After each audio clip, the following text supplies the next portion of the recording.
नमस्कार दोस्तों, आज हम आपके लिए लेकर आए हैं कि बुद्धिमान कैसे बने कि लोग तरसे हमें पाने के लिए।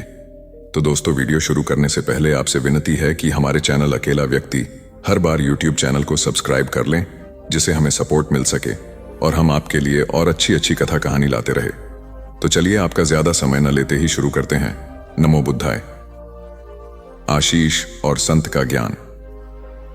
आशीष एक युवा लड़का था जो एक छोटे से गांव में रहता था।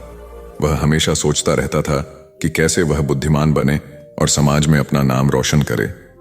वह जानता था कि पढ़ाई से ज्ञान मिलता है, लेकिन केवल किताबों से ही इंसान बुद्धिमान नहीं बनता।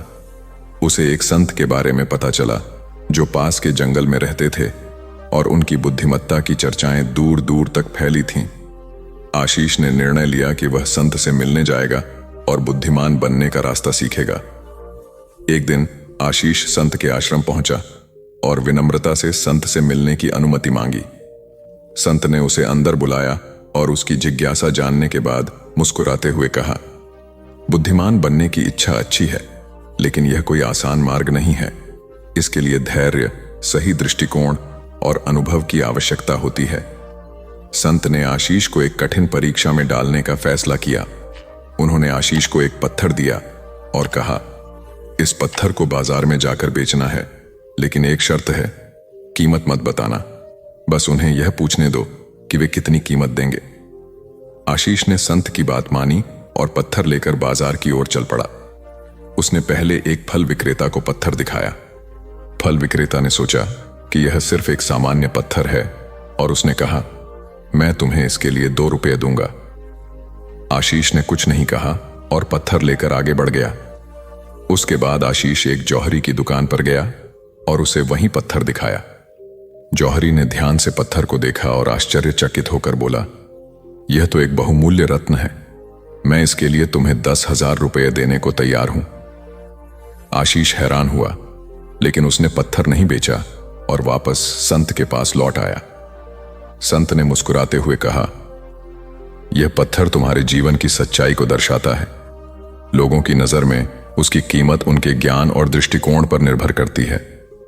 बुद्धिमान वह होता है जो सच्ची कीमत को पहचानता है, परिस्थितियों को सही दृष्टिकोण से देखता है और सही निर्णय लेता है। संत ने आशीष को समझाया कि बुद्धिमान बनने के लिए उसे सिर्फ किताबों से ही नहीं, बल्कि अनुभवों से भी सीखना होगा। उसे जीवन में धैर्य, समझ और सही दृष्टिकोण विकसित करना होगा। संत ने आशीष को बताया कि ज्ञान का असली स्रोत जीवन के अनुभव और उन पर चिंतन करना है। आशीष ने संत के इस ज्ञान को अपने जीवन में उतार लिया। उसने हर छोटी बड़ी परिस्थिति में गहराई से सोचना शुरू किया और धीरे धीरे उसकी समझ और बुद्धिमत्ता बढ़ने लगी। समय के साथ वह अपने गांव का सबसे बुद्धिमान व्यक्ति बन गया और लोग उसकी सलाह लेने आने लगे। कहानी की शिक्षा। बुद्धिमान बनने के लिए केवल किताबें पढ़ना ही पर्याप्त नहीं है। सही दृष्टिकोण, अनुभवों से सीखने की क्षमता और धैर्य ही व्यक्ति को सच्ची बुद्धिमत्ता प्रदान करते हैं। जीवन की सच्चाई और मूल्य को समझना ही वास्तविक ज्ञान है। तो चलिए दोस्तों, अब हम आपको अपनी आज की दूसरी कहानी सुनाते हैं। दोस्तों, किसी ने क्या खूब कहा है कि जिंदगी को बदलने का कोई रिमोट कंट्रोल नहीं होता। अगर आपको अपनी जिंदगी बदलनी है तो उठो, जागो और इसे खुद बदलो। नमस्कार दोस्तों, प्रभावशाली होना, लोगों का चहेता होना किसको पसंद नहीं है। जब लोग हमें पसंद करते हैं तो इसके कई सारे फायदे भी हैं, जैसे कि आप कभी अकेले नहीं होंगे आपके किसी काम में हाथ बटाने के लिए, और आपसे प्यार करने वाले लोग आपके साथ होते हैं, या जैसे आपके लिए लोगों की रजामंदी पाना या उनका समर्थन पाना आसान हो जाता है आपके साथ कोई काम करने में। लेकिन प्रभावशाली होना कोई आसान चीज नहीं है। इसीलिए इस वीडियो में हम बात करेंगे उन 7 आदत के बारे में जिन्हें अपनाकर कोई भी साधारण से साधारण व्यक्ति भी एक प्रभावशाली व्यक्ति बन सकता है। और अगर आप इन आदतों को अपने जीवन में अपनाते हैं तो फिर आपको पता भी नहीं चलेगा और आपके आसपास के लोग आपसे प्रभावित होते रहेंगे। आप जहां भी जाएंगे लोग आपके तरफ खींचे चले आएंगे। तो चलिए आज की कहानी शुरू करते हैं। दूर किसी गांव में एक हरीश नाम का लड़का रहता था। वह इस बात से परेशान था कि वह प्रभावी इंसान नहीं है। वह बहुत कोशिश करने के बावजूद भी वह अपनी बातों, अपने काम और अपने स्वभाव से लोगों को प्रभावित नहीं कर पा रहा था। उसकी हार्दिक इच्छा थी कि वह एक ऐसा इंसान बने जिसकी सब बात माने, जिसके साथ सब काम करना चाहे और अपना समय बिताना चाहे। लेकिन उसके साथ सब कुछ उल्टा हो रहा था। ना तो कोई उसके साथ समय बिताना पसंद करता था और ना ही कोई उसकी बातों को गंभीरता से लेता था। कुल मिलाकर लोगों के बीच वह तो वह था, लेकिन हमेशा खुद को अकेला ही महसूस करता। उसके उपस्थित होने या ना होने से किसी को कुछ खास फर्क नहीं पड़ता था। इन सब घटनाओं की वजह से उसका आत्मविश्वास भी दिन प्रतिदिन कम होता जा रहा था। अपनी ऐसी हालत को देखकर वह बहुत ही उदास और परेशान रहने लगा। जिस शहर में हरीश रहता था, उसी नगर के बाहर एक बौद्ध भिक्षु भी रहते थे। वह बौद्ध भिक्षु अपने अति प्रभावशाली व्यक्तित्व के लिए प्रसिद्ध थे। जो भी उनसे मिलता वह उनसे प्रभावित हो जाता था। बिना उनसे मिले नहीं रह पाते। उनके लिए जरूरी है तो कभी भी एक प्रभावशाली व्यक्ति बात करने का तरीका, उनके हाव भाव और उनका लोगों को समझना और समझाने का तरीका बहुत ही प्रभावी और आकर्षक था। सभी कहते थे कि वह एक बहुत ही प्रभावशाली व्यक्ति हैं, जिनके व्यक्तित्व में ऐसा जादू है जो किसी को भी मोहित कर देता है। एक दिन शाम के समय वह लड़का उदास मन के साथ तालाब के किनारे बैठा हुआ था। तभी उसका एक मित्र उसके पास आता है और कहता है, दोस्त, मुझे तुम्हारी समस्या का हल मिल गया। यह सुनकर हरीश बहुत अधिक खुश हो जाता है और पूछता है, क्या समाधान है? तभी उसका दोस्त बताता है कि मुझे एक ऐसे बौद्ध भिक्षु के बारे में पता चला है जो एक प्रभावशाली व्यक्तित्व के मालिक हैं, और मुझे पूरा भरोसा है कि उनके पास तेरी इस समस्या का समाधान अवश्य होगा। यह सुनकर हरीश उसकी बातों से सहमत हो गया। हरीश तुरंत ही उन बौद्ध भिक्षुक से मिलने के लिए निकल पड़ता है और उन्हें सारी समस्या बताता है कि कैसे वह एक प्रभावशाली इंसान बनना चाहता है, लेकिन बहुत कोशिश करने के बाद भी वह ऐसा इंसान नहीं बन पा रहा है। बौद्ध भिक्षु ने हरीश की बात पूरे ध्यान से सुनी और फिर कहा, तो तुम चाहते क्या हो? हरीश ने कहा, लोग कहते हैं कि आपका व्यक्तित्व बहुत ही प्रभावशाली है, तो मैं आपकी तरह ही अपना व्यक्तित्व भी प्रभावशाली कैसे बना सकता हूं? यह सुन बौद्ध भिक्षु ने गंभीर होकर कहा, सबसे पहले तो तुम यह समझो कि एक प्रभावशाली इंसान बनने के लिए अच्छा व्यक्तित्व यानी अच्छी पर्सनालिटी नहीं, बल्कि चरित्र का होना जरूरी है। क्योंकि अगर सिर्फ किसी इंसान का व्यक्तित्व अच्छा है तो वह कुछ समय के लिए तो लोगों को प्रभावित कर सकता है, लेकिन बहुत ही जल्दी लोग यह समझ जाएंगे कि उसके काम के पीछे कोई ना कोई मतलब है, कोई उद्देश्य है। लेकिन अगर तुम्हारा चरित्र अच्छा है तो सभी लोग तुम्हारे साथ रहना पसंद करेंगे और तुम अपने आसपास के लोगों को प्रभावित करते रहोगे और तुम्हें इस बात का पता भी नहीं चलता। लेकिन याद रखना, इसके लिए तुम्हें अंदर से बदलना पड़ेगा। तो क्या तुम एक प्रभावशाली इंसान बनने के लिए खुद को अंदर से बदलने के लिए तैयार हो? लड़के ने कहा, जी महाराज जी, मैं पूरी कोशिश करूंगा। बौद्ध भिक्षु ने कहा, एक प्रभावशाली इंसान के अंदर ये 7 आदतें होती हैं जो तुम्हें अपनानी पड़ेगी। बौद्ध भिक्षु ने कहना शुरू किया, पहली आदत, सक्रिय यानी प्रोएक्टिव बनो। हमारे आसपास जो कुछ भी होता है हम इसे बदल नहीं सकते, लेकिन इस पर क्या प्रतिक्रिया देना है यह पूरी तरह से हमारे हाथ में है। एक प्रोएक्टिव व्यक्ति बनने का मतलब है कि हमारे आसपास के लोग चाहे जो कुछ भी कहे, लेकिन हमें उससे विचलित नहीं होना है। जब लोग हमारे बारे में कुछ बुरा बोलते हैं तो कमी हमारे अंदर नहीं बल्कि उनके अंदर होती है। वह जो भी नकारात्मक बातें हमारे बारे में बोल रहे होते हैं, उससे हमें उनके नकारात्मक नजरिए का पता चलता है, जिस नजरिए से वह दुनिया को देख रहे होते हैं। प्रोएक्टिव व्यक्ति होने का मतलब यह भी है कि हम किसी बुरी परिस्थिति से प्रभावित ना हो, फिर चाहे मौसम खराब हो या घर में अचानक कहीं कोई मुसीबत आ जाए। एक प्रोएक्टिव व्यक्ति को कोई फर्क नहीं पड़ता, उसकी जिंदगी में बुरा वक्त आए या गरीबी, वह हर हाल में खुश रहता है। ऐसा व्यक्ति बुरी से बुरी परिस्थिति में भी बिना कोई शिकायत किए चुपचाप अपना काम करता रहता है और जीवन के सबसे अच्छे दिनों में भी वह बेलगाम नहीं हो जाता, बल्कि तब भी खुद को शांत और स्थिर रखता है। प्रोएक्टिव व्यक्ति का उल्टा होता है प्रतिक्रियाशील व्यक्ति। ऐसा व्यक्ति अपने आसपास के माहौल से बहुत जल्दी प्रभावित हो जाया जाता है अगर कोई उसकी बुराई करता है तो वह दुखी हो जाता है, अगर कोई उसकी तारीफ करता है तो वह खुश हो जाता है। अगर ऐसे व्यक्ति के साथ कुछ बुरा होता है तो वह खुद भी बुरा बन जाता है। तो अब तुम समझ गए होंगे कि प्रतिक्रियाशील व्यक्ति कभी भी एक प्रभावशाली व्यक्ति नहीं बन सकता, क्योंकि उसका नियंत्रण दूसरे के हाथों में होता है। दूसरा व्यक्ति जब भी चाहे तो उसकी बुराई करके या उसको गुस्सा दिलाकर उसे परेशान कर सकता है, जबकि एक प्रोएक्टिव व्यक्ति का नियंत्रण पूरी तरह से उसके अपने हाथों में होता है। उसे कोई भी दुखी या परेशान नहीं कर सकता जब तक कि वह खुद ना चाहे।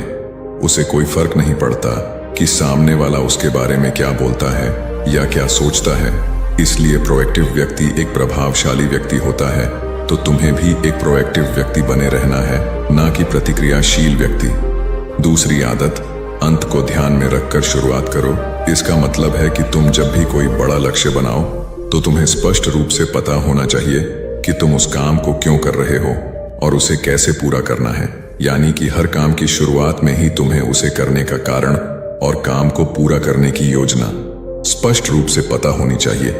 और एक बार जब तुमने अपने काम का क्यों और कैसे पता कर लिया, तो फिर तुम्हारे रोज के छोटे छोटे काम और उसके परिणाम तुम्हारे लक्ष्य की तरफ होनी चाहिए, तुम्हारी योजना से मेल खाने चाहिए।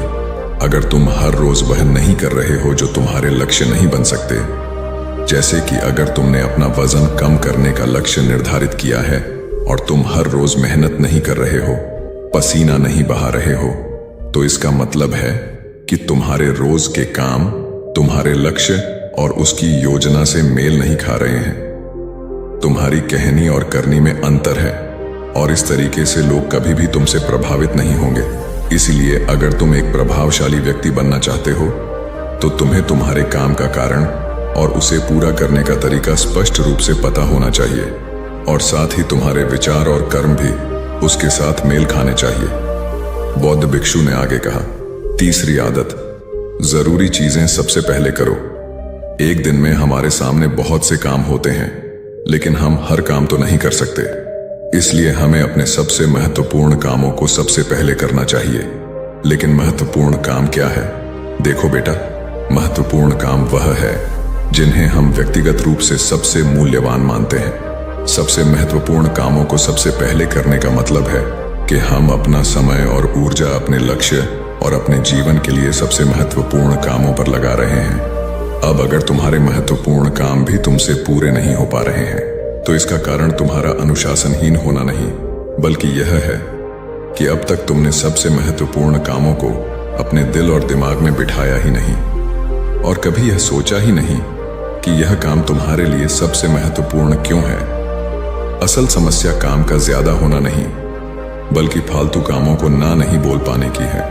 जैसे कि तुम कोई बहुत जरूरी काम कर रहे थे, लेकिन तभी तुम्हारा एक मित्र आता है और कहता है, चल थोड़ी देर घूम के आते हैं और बातें भी कर लेंगे।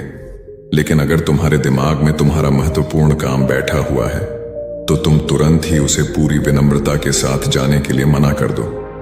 और तुम्हें यही करना है।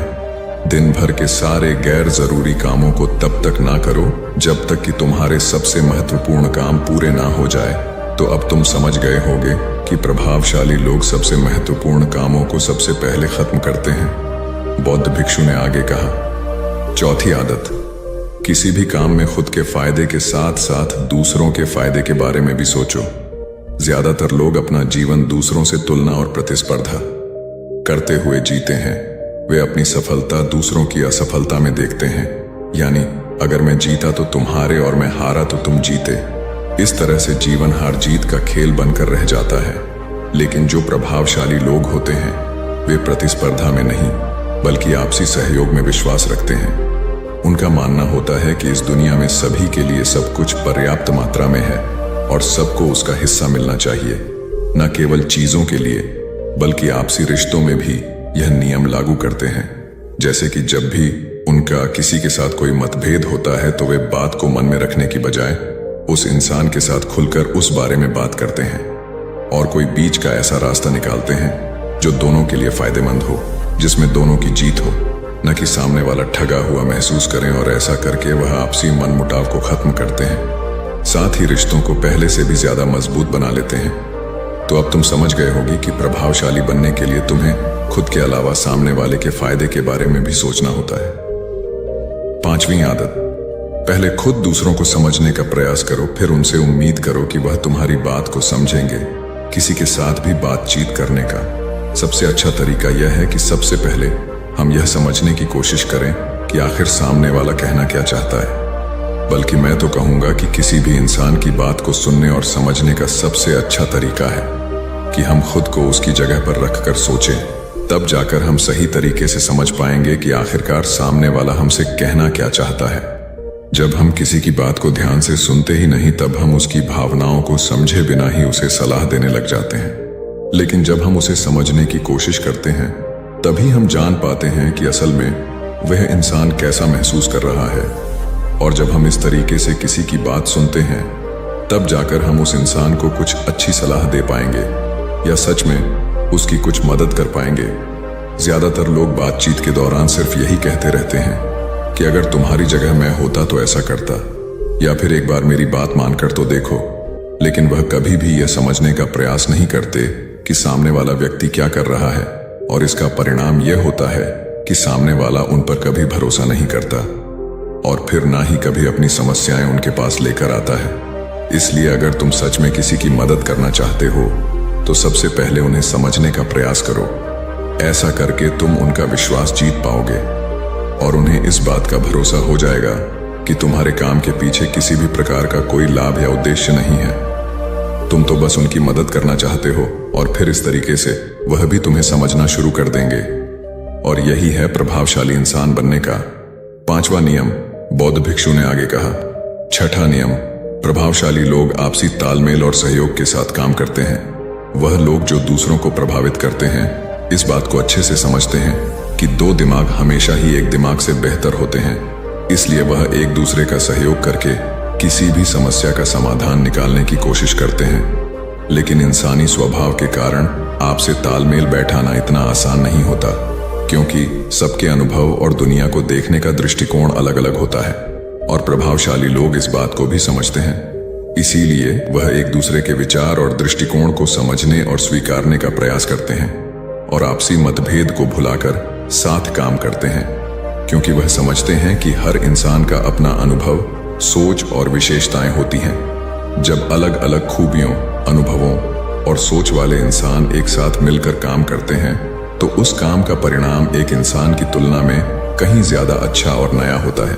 इसलिए प्रभावशाली लोग अलग अलग सोच रखने वाले लोगों के साथ मिलजुल कर काम करना पसंद करते हैं, ताकि वे नई चीजें सीख सकें और कुछ नया और सबसे अलग अनुभव पा सके। बौद्ध भिक्षु ने आगे कहा कि प्रभावशाली लोग अंतिम मदद के लिए खुद को शारीरिक, मानसिक, भावनात्मक और आध्यात्मिक रूप से तरोताजा रखने के लिए रोज कुछ न कुछ करते हैं। प्रभावशाली लोग इस बात को अच्छे से समझते हैं कि अगर उनके जीवन में कोई सबसे महत्वपूर्ण चीज है, तो वह है उनका शरीर और उनका दिमाग, और वह इसे मजबूत और ताजगी से रखने के लिए रोज कुछ नया सीखते और करते हैं। अपने शरीर को मजबूत और स्वस्थ रखने के लिए वे हर रोज कोई ना कोई शारीरिक गतिविधि करते हैं, जैसे कि कसरत या योग अभ्यास करके। अपने दिमाग को नई जानकारी से भरने के लिए वे रोज कुछ नया सीखते हैं या पढ़ते रहते हैं। इसके लिए वे किताबें पढ़ते हैं, नए लोगों से बात करते हैं या फिर नई जगहों पर घूमने जाते हैं। बहुत सारे लोग प्रभावशाली इसलिए होते हैं क्योंकि वे जीवन भर कुछ ना कुछ सीखते रहते हैं, खुद को नई जानकारी देते रहते हैं, और भावनात्मक रूप से खुद को ताजगी से रखने के लिए यह लोग ध्यान या एकांत का सहारा लेते हैं। कई बार खुद के अंदर नयापन लाने के लिए ये लोग खुद को कुछ दिनों के लिए बाहरी दुनिया से काट लेते हैं। इसके अलावा यह लोग आध्यात्मिक रूप से भी सक्रिय होते हैं। इसके लिए यह लोग जो भगवान में आस्था रखते हैं, उनकी पूजा पाठ और आराधना इत्यादि करते हैं। साधारण शब्दों में कहें तो प्रभावशाली लोग लगातार खुद में सुधार लाते रहते हैं और अपने शरीर, मन और आत्मा को तरोताजा रखते हैं।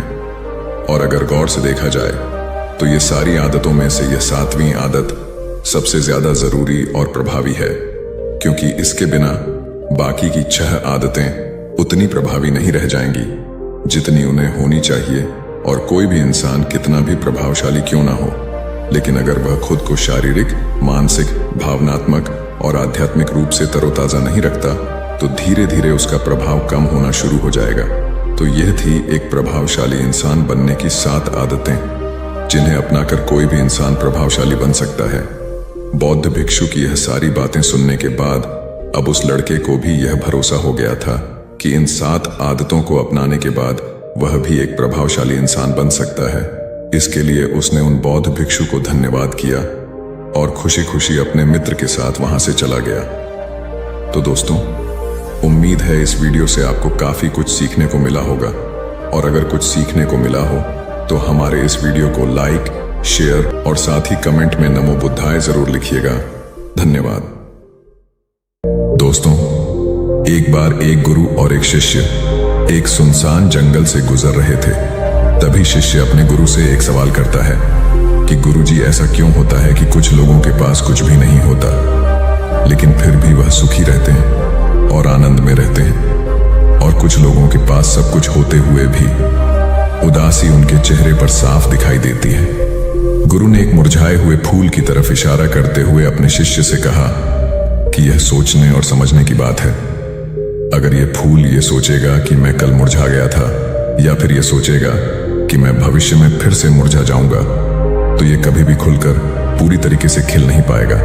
अपने सुंदर स्वरूप में यह कभी भी वापस नहीं आ पाएगा और अपनी खुशबू इस प्रकृति में कभी भी बिखेर नहीं पाएगा। इसी प्रकार इंसान अपने अतीत की यादों में खोया रहता है, या फिर अपने भविष्य की करता रहता है, भविष्य के दुखों के बारे में सोचता रहता है, या भूत में जो उसके साथ बुरी घटनाएं घटित हुई हैं, वह उन्हीं के बारे में सोच सोच करके वह अपने भविष्य के लिए चिंतित होता रहता है। तो ऐसा मनुष्य जीवन में कभी भी सुख अनुभव नहीं कर सकता। ये समझने की बात होती है कि जीवन हमेशा वर्तमान में होता है। अतीत और भविष्य की कल्पनाएं हमेशा मनुष्य को मृत्यु की तरफ ले जाती हैं। इसलिए यह जरूरी हो जाता है कि जिस प्रकार हम अपने शरीर की देखभाल करते हैं, उसे बीमारियों से दूर रखने के लिए उसके अंदर से गंदगी भी साफ करते रहते हैं। ठीक उसी प्रकार समय समय पर हमें अपने मन और मस्तिष्क की भी गंदगी को साफ करते रहना चाहिए, उसकी धुलाई करते रहना चाहिए। इससे आपकी बुद्धि की क्षमता तो तेज होगी ही होगी, साथ ही साथ आप हमेशा आनंद में रहने का रहस्य भी जान पाएंगे। शिष्य ने सवाल किया कि गुरुदेव, इससे पहले कि हम मन और मस्तिष्क पर चर्चा शुरू करें, इससे पहले मैं यह जानना चाहता हूं कि जिन लोगों के पास सब कुछ होता है वह दुखी क्यों रहते हैं, और जिन लोगों के पास कुछ भी नहीं होता है वे अक्सर आनंद में क्यों होते हैं? यह रहस्य क्या है? इसके पीछे का कारण क्या हो सकता है? गुरु ने उत्तर दिया कि कुछ लोग जीवन में जब सब कुछ हासिल कर लेते हैं और सब कुछ हासिल कर लेने के बाद उन्हें सब चीजों की व्यर्थता का पता चल जाता है। ऐसे लोगों को अक्सर यह एहसास जकड़ लेता है कि मैंने जीवन में कुछ भी पाया, जो कुछ भी किया, उससे भले ही मैंने सुख सुविधाएं हासिल कर ली हो, लेकिन मन की शांति अभी भी बहुत दूर है और अधूरी भी है। उस तक मैं पहुंच नहीं पाता। सब कुछ पाकर भी मैं अपने मन को जान नहीं पाया। और जब इंसान को ऐसा लगता है तो उसे महसूस होता है कि जो कुछ भी उसने कमाया है वह कौड़ियों का भाव था। उसने अपना जीवन बेकार की चीजों में यूं ही व्यर्थ कर दिया।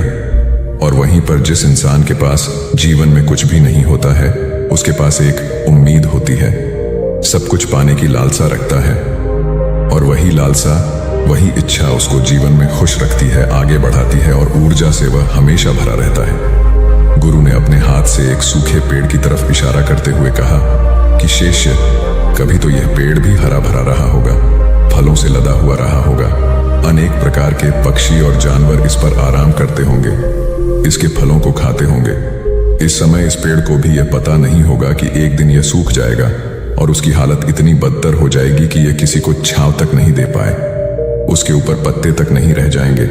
उसी प्रकार मनुष्य अपने जीवन की दौड़ में यह भूल जाता है कि जिस दौड़ में वह सबसे आगे निकलने की कोशिश कर रहा है, उसका अंतिम चरण तो मृत्यु ही है। काश वो कभी इस दौड़ से अलग हटकर यह देख पाए कि इसका अंतिम चरण उसे कहां तक पहुंचाएगा। जिस दौड़ को वह सबसे आगे निकलकर जीतने के ख्वाब देख रहा है, उसका वास्तव में अंतिम चरण मृत्यु ही है।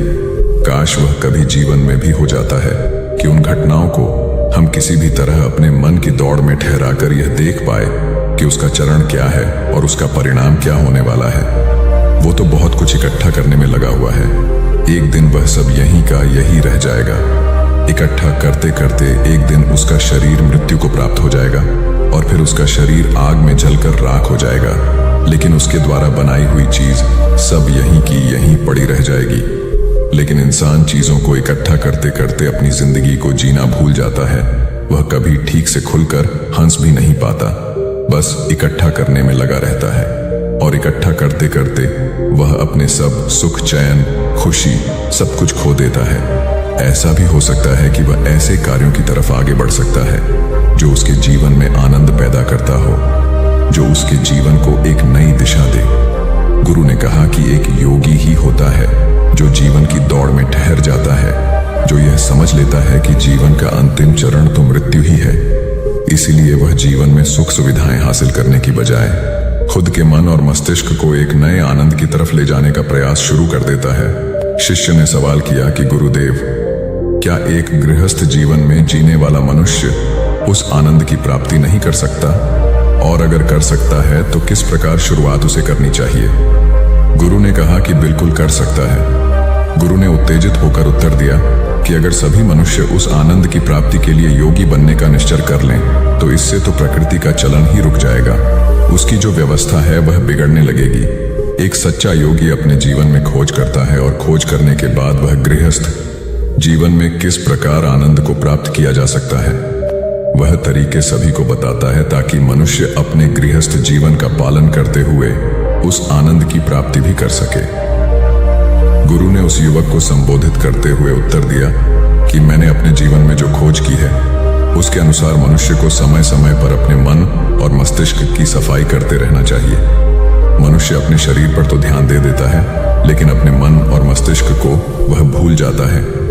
उस पर कभी वह ध्यान ही नहीं देता, और उसी वजह से मन और मस्तिष्क उसके बूढ़े होते चले जाते हैं। उसमें जवानी रह ही नहीं जाती, और जब उनमें जवानी नहीं रह जाती तो वे नयापन और ताजगी नहीं रह जाती, जिसकी वजह से एक इंसान उदासी से भर जाता है। मन और मस्तिष्क की गंदगी क्या होती है? पहले मैं तुम्हें यह बताता हूं। हर मनुष्य के जीवन में कुछ ऐसी घटनाएं घटती हैं जिनका उसके मन और मस्तिष्क पर बहुत ही गहरा असर डालती है।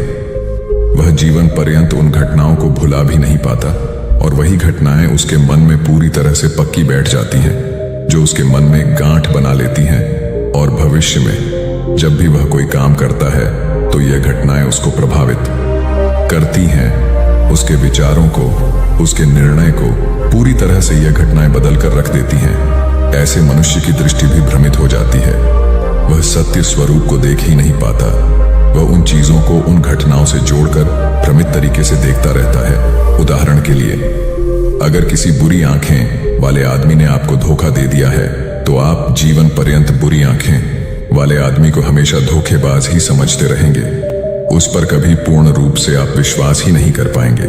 लेकिन समझने की बात यह होती है कि जिस इंसान ने आपको धोखा दिया है वह धोखा आपको बुरी आंखों से नहीं मिला, वह इंसान के स्वभाव से मिला है। लेकिन उस इंसान के स्वभाव से हमारे दिमाग में उसका एक चित्र छप गया, उसकी एक छवि बन गई, और वह छवि दूसरे आदमी से जब हम संपर्क करते हैं तो बीच में एक दीवार की तरह खड़ी हो जाती है, और इसी वजह से दो लोगों के बीच गहरे संबंध स्थापित नहीं हो पाते। तो मनुष्य के लिए सबसे जरूरी यही होता है कि वह अपने आप को अतीत की घटनाओं से मुक्त रखे। उन घटनाओं से प्रभावित होकर वह दिमाग में किसी तरह की छवि न बनाए। कुछ लोग इस बात पर यह सवाल खड़ा कर सकते हैं कि फिर जीवन के अनुभव किस काम में आएंगे। लेकिन समझने की बात तो यह होती है कि हम जीवन के अनुभवों को भी भ्रमित तरीके से जान लेते हैं, सही तरीके से उनसे सीख ही नहीं पाते। शिष्य अपने गुरु की बातों में इतना खो गया कि उसे चलते चलते जंगल के रास्ते में पड़े हुए कांटे दिखाई नहीं दिए, और अचानक उसके पैर में कांटा चुभ गया। गुरु ने उसका कांटा बाहर निकालते हुए उससे पूछा, यह कांटा तुम्हारे पैर में क्यों लगा? इसके पीछे तुम किसे जिम्मेवार मानते हो? गुरु ने कहा कि तुम मुझे भी जिम्मेवार मान सकते हो, क्योंकि मैं तुम्हें ये बातें सुना रहा था। या तुम खुद को भी जिम्मेदार मान सकते हो कि तुम मेरी बातों में इतना खो गए कि तुम्हारा रास्ते पर से ध्यान ही नहीं रहा। या तुम इन पेड़ों को भी जिम्मेवार मान सकते हो जिन्होंने यह कांटे इस रास्ते पर बिछा दिए। तभी शिष्य ने उत्तर दिया कि गुरुदेव, इसमें मैं खुद को ही जिम्मेदार मानता हूं, क्योंकि आप तो अपना काम कर रहे थे और इस पेड़ ने भी अपना काम किया, पर मैं अपना काम होशपूर्वक नहीं कर पाया। अगर मैं चलते समय ध्यान लगाए रहता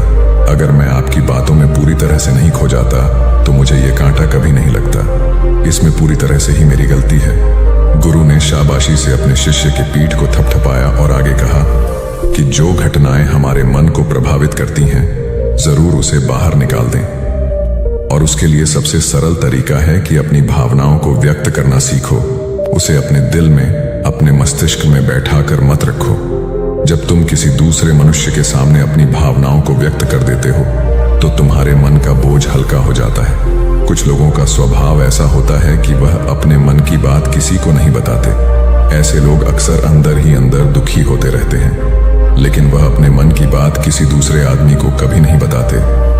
उसके कुछ उल्टे ऐसे लोग भी होते हैं जो अपने मन में किसी भी बात को रख नहीं पाते। उनके साथ कुछ भी अच्छा या बुरा होता है, वह अपने मन की बात, अपने भावनाओं की बात दूसरों के सामने व्यक्त कर देते हैं। और तुमने खुद महसूस किया होगा कि जो लोग अपने मन की भावनाओं को व्यक्त कर देते हैं वह जीवन में ज्यादा आनंदित रहते हैं। कभी भी प्राकृतिक रूप से आए हुए भावनाओं को नहीं रोकना चाहिए। यह हमें किसी भी भावना को दबाना नहीं चाहिए। अगर हम किसी भी भावना को रोकने की कोशिश करते हैं तो वे हमें अंदर ही अंदर खाने लग जाती हैं। गुरु ने आगे कहा कि शिष्य, अगर तुम्हारा मन किसी बुरी घटना पर रोने को हो रहा है तो चीख चीख कर रो लो, अपने आप को रोको मत। उस भावना को पूरी तरह से बाहर आने दो। अगर किसी दूसरी घटना पर तुम्हारा मन खुश होने का, आनंदित होने का हो रहा है तो पूरी तरह से नाचो, गाओ, जिससे कि तुम उस भावना को बाहर निकाल सको। और जब वे भावनाएं अपनी पूरी गति के साथ बाहर आ जाती हैं तो तुम्हारा मन उन घटनाओं को पीछे छोड़ देता है, अर्थात तुम्हारा मन धीरे धीरे हल्का होने लगता है। गुरु ने शिष्य को समझाते हुए बताया कि जिस प्रकार तेज रफ्तार से चलता हुआ पानी अपने वेग से आने वाली सभी बाधाओं को तोड़ देता है, और अगर हम अपनी भावनाओं को बहने दिए तो वह उन सभी बाधाओं को तोड़ देगा, और उस बात को तोड़ने के बाद उसका कचरा उसके मन से निकल जाएगा और उसका दूषित मन भी साफ हो जाएगा। उसके अंदर की गंदगी भी दूर हो जाएगी। अक्सर मनुष्य अपने मन में किसी घटना को दबाकर इसलिए रखता है कि वह सोचता है कि अगर सामने वाले को इस घटना के बारे में पता चल जाएगा तो वह क्या सोचेगा। इसी विचार से वह अंदर ही अंदर खुद दुखी होता रहता है और अपनी भावनाओं को दबाता रहता है, लेकिन सामने वाले को वह कुछ भी नहीं बताता।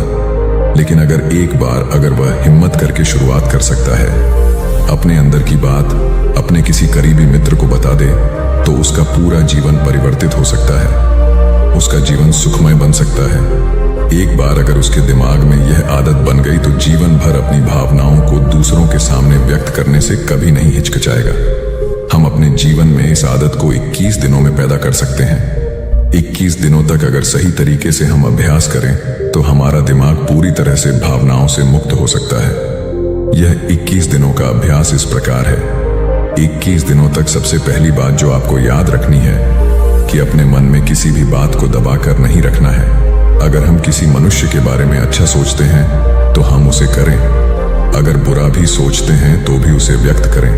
परिणाम भूल जाएं कि परिणाम क्या होंगे।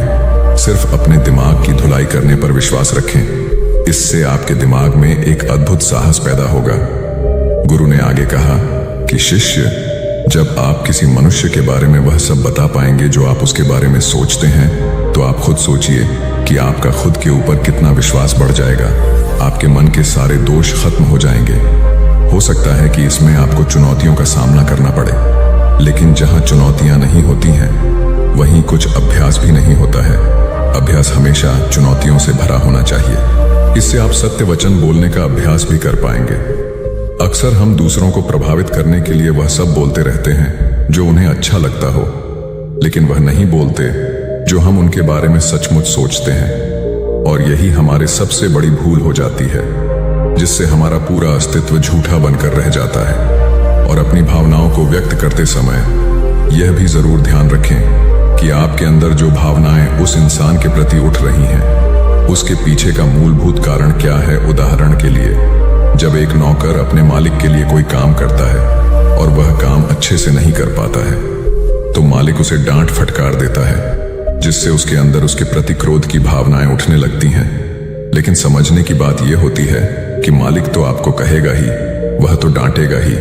अगर आप अच्छे से काम नहीं करेंगे, अगर आप काम अच्छे से कर रहे हैं और फिर भी आपका मालिक आपके साथ उचित व्यवहार नहीं कर रहा, है तो आप खुलकर अपने मालिक को अपनी भावनाएं व्यक्त कर सकते हैं, बिना यह सोचे कि इसका परिणाम क्या होगा। अगर आप इस भावना को उठाएंगे नहीं तो आप अपनी नजरों में खुद ही नीचे गिरने लग जाएंगे। आपका आत्मविश्वास बिल्कुल खत्म हो जाएगा। दूसरा अभ्यास जो तुम्हें 21 दिनों तक करना है वह यह है कि जो भी घटनाएं तुम्हारे साथ घटित होती हैं, कम से कम आपके जीवन में एक ऐसा इंसान होना चाहिए जिसके सामने तुम अपने दिल की बात रख सकते हो। चाहे अच्छी बात हो चाहे बुरी बात हो, वह सब बातें तुम बिना कुछ सोचे विचारे, बिना कुछ डर से कि वो इंसान तुम्हारे बारे में क्या सोचेगा, तुम उस इंसान को अपनी सारी बातें बता सको और वह इंसान तुम्हारी सारी बातें सुनने के बाद तुम्हारे लिए कोई छवि पैदा ना करें। ऐसे इंसान अपने जीवन में खोजो और उनके सामने अपनी सारी भावनाएं व्यक्त करने की कोशिश करो। दिन में जो कुछ भी घटित होता है, अच्छा लगता है या बुरा होता है, किसी के प्रति आकर्षण होता है, उसको एक दोस्त की तरह बताने का प्रयास करें। इससे यह पता चल जाएगा कि तुम्हारा मन घटनाओं के प्रति किस प्रकार की भावनाएं पैदा करता है। तुम अपने मन की सारी बातें कह दो ताकि तुम्हारे अंदर की भावनाएं, तुम्हारे अंदर में जो विचार उत्पन्न हो रहे हैं वह पूरी तरह खाली हो जाएं। तीसरा अभ्यास जो तुम्हारे मन को खाली रखेगा वह है योग्य निद्रा का अभ्यास। देखते ही देखते यह चर्चा खत्म करते हुए गुरु और शिष्य उस जंगल को पार करके अपने आश्रम में पहुंच चुके थे। तो दोस्तों, उम्मीद है इस वीडियो से आपको काफी कुछ सीखने को मिला होगा, और अगर कुछ सीखने को मिला हो तो हमारे इस वीडियो को लाइक, शेयर और सब्सक्राइब जरूर कर लीजिएगा, और साथ ही कमेंट में नमो बुद्धाय जरूर लिखिएगा। धन्यवाद। अरे यह भी कोई काम है। इसके बाद उन्होंने ढेर सारे तथ्यों के साथ अपने काम को महत्वहीन बताने की कोशिश की। उन्होंने यह भी कहा कि इस समय जो काम मेरे जिम्मे है उसके आधार पर दूसरे संस्थान में नौकरी भी नहीं मिलेगी। इस बात को मुकेश के रिपोर्टिंग मैनेजर मिस्टर कुमार को बताया गया। वह सुलझे हुए इंसान हैं। उन्होंने तरीके से मुकेश को समझाया कि उनका काम कैसे महत्वपूर्ण है। मिस्टर कुमार ने उनसे पूछा, मुकेश पहले अपने काम के बारे में बताइए। मुकेश ने कहा, मेरा काम यह देखना है कि हमारी कंपनी के प्रोडक्ट में कहां कहां गड़बड़ी है, उसे कैसे दूर किया जा सकता था, आगे ऐसा क्या किया जाए जिससे पुरानी खामियां फिर से सामने नहीं आए। मुकेश की बात खत्म होते ही मिस्टर कुमार ने कहा, यह जानकर अच्छा लगा कि आपको अपने काम की अच्छी समझ है। जैसा आपने कहा है उसके अनुसार आपका काम प्रोडक्ट को कैसे बेहतर बनाया जाए और उसके निर्माण के दौरान की खामियों को दूर करने से जुड़ा है। मुकेश ने हाँ में सर हिलाया। इसके बाद मिस्टर कुमार ने पूछा, जब प्रोडक्ट को लेकर इतनी बड़ी ही जिम्मेदारी कंपनी ने आपको दी है तब आप अपने काम को महत्वहीन क्यों समझते हैं? एक आम धारणा है कि जो लोग प्रोडक्ट के निर्माण से सीधे जुड़े हैं वही मेनस्ट्रीम में काम करते हैं, लेकिन हर काम मेनस्ट्रीम का होता है। अगर ऐसा नहीं होता तो कंपनी आपके ऊपर खर्च नहीं करती। कंपनी को पता है कि आपके काम का परिणाम प्रोडक्ट पर दिखेगा। इसलिए इस बात को मन से निकालिए कि आप जो काम कर रहे हैं उसकी पूछ नहीं है। ध्यान से देखेंगे तो लगेगा कि आपका काम ही सबसे महत्वपूर्ण है। एकता और समझदारी। ऊंचे आकाश में सफेद कबूतरों की एक टोली उड़कर जा रही थी। बहुत दूर जाना था उन्हें, लंबा रास्ता था। सुबह से उड़ते उड़ते थकान होने लगी थी। सूरज तेजी से चमक रहा था। कबूतरों को भूख लगने लगी थी। तभी उन्होंने देखा कि नीचे जमीन पर चावल के बहुत से दाने पड़े थे। कबूतरों ने एक दूसरे से कहा, चलो भाई थोड़ी देर रुककर कुछ खा लिया जाए, फिर आगे जाएंगे। एक बुजुर्ग कबूतर ने चारों ओर देखा। वहां दूर दूर तक कोई घर या मनुष्य दिखाई नहीं दे रहा था। फिर चावल के ये दाने यहां कहां से आए? बुजुर्ग कबूतर ने बाकी कबूतरों को समझाया, मुझे लगता है कि यहां कुछ गड़बड़ है, तुम लोग नीचे मत उतरो। लेकिन किसी ने भी उसकी बात नहीं सुनी। सभी कबूतर तेजी से उतरे, दाना चुगने लगे। इतने बढ़िया दाने बहुत दिनों के बाद खाने को मिले थे। वे बहुत खुश थे। जब सभी ने भरपेट खा लिया तो बोले, चलो भाई अब आगे चला जाए। लेकिन यह क्या? जब उन्होंने उड़ने की कोशिश की तो उड़ ही नहीं पाए। दोनों के साथ साथ वहां एक चिड़ीमार का जाल भी था जिसमें उनके पांव फंस गए थे। उन्हें अपनी गलती पर पछतावा हुआ। बूढ़ा कबूतर पेड़ पर बैठकर सब देख रहा था। उसने जब अपने साथियों को मुसीबत में देखा तो फौरन उड़ा और चारों ओर देखा। दूर उसे चिड़ीमार आता दिखाई दिया। वह फौरन लौटा और अपने साथियों को बताया। सब वहां से निकलने का उपाय सोचने लगे। तब बूढ़े कबूतर ने कहा, दोस्तों, एकता में बड़ी शक्ति होती है। सब एक साथ उड़ड होगे तो जाल तुम्हें रोक नहीं पाएगा। उसने गिना, 1 2 3। उड़ो सारे कबूतरों ने एक साथ जोर लगाया और जाल उनके साथ उठने लगा। जब तक चिड़ीमार वहां पहुंचा तब तक जाल काफी ऊपर उठ चुका था। वह देखता ही रह गया और कबूतर जाल लेकर उड़ गए। बूढ़ा कबूतर सबसे आगे उड़ रहा था।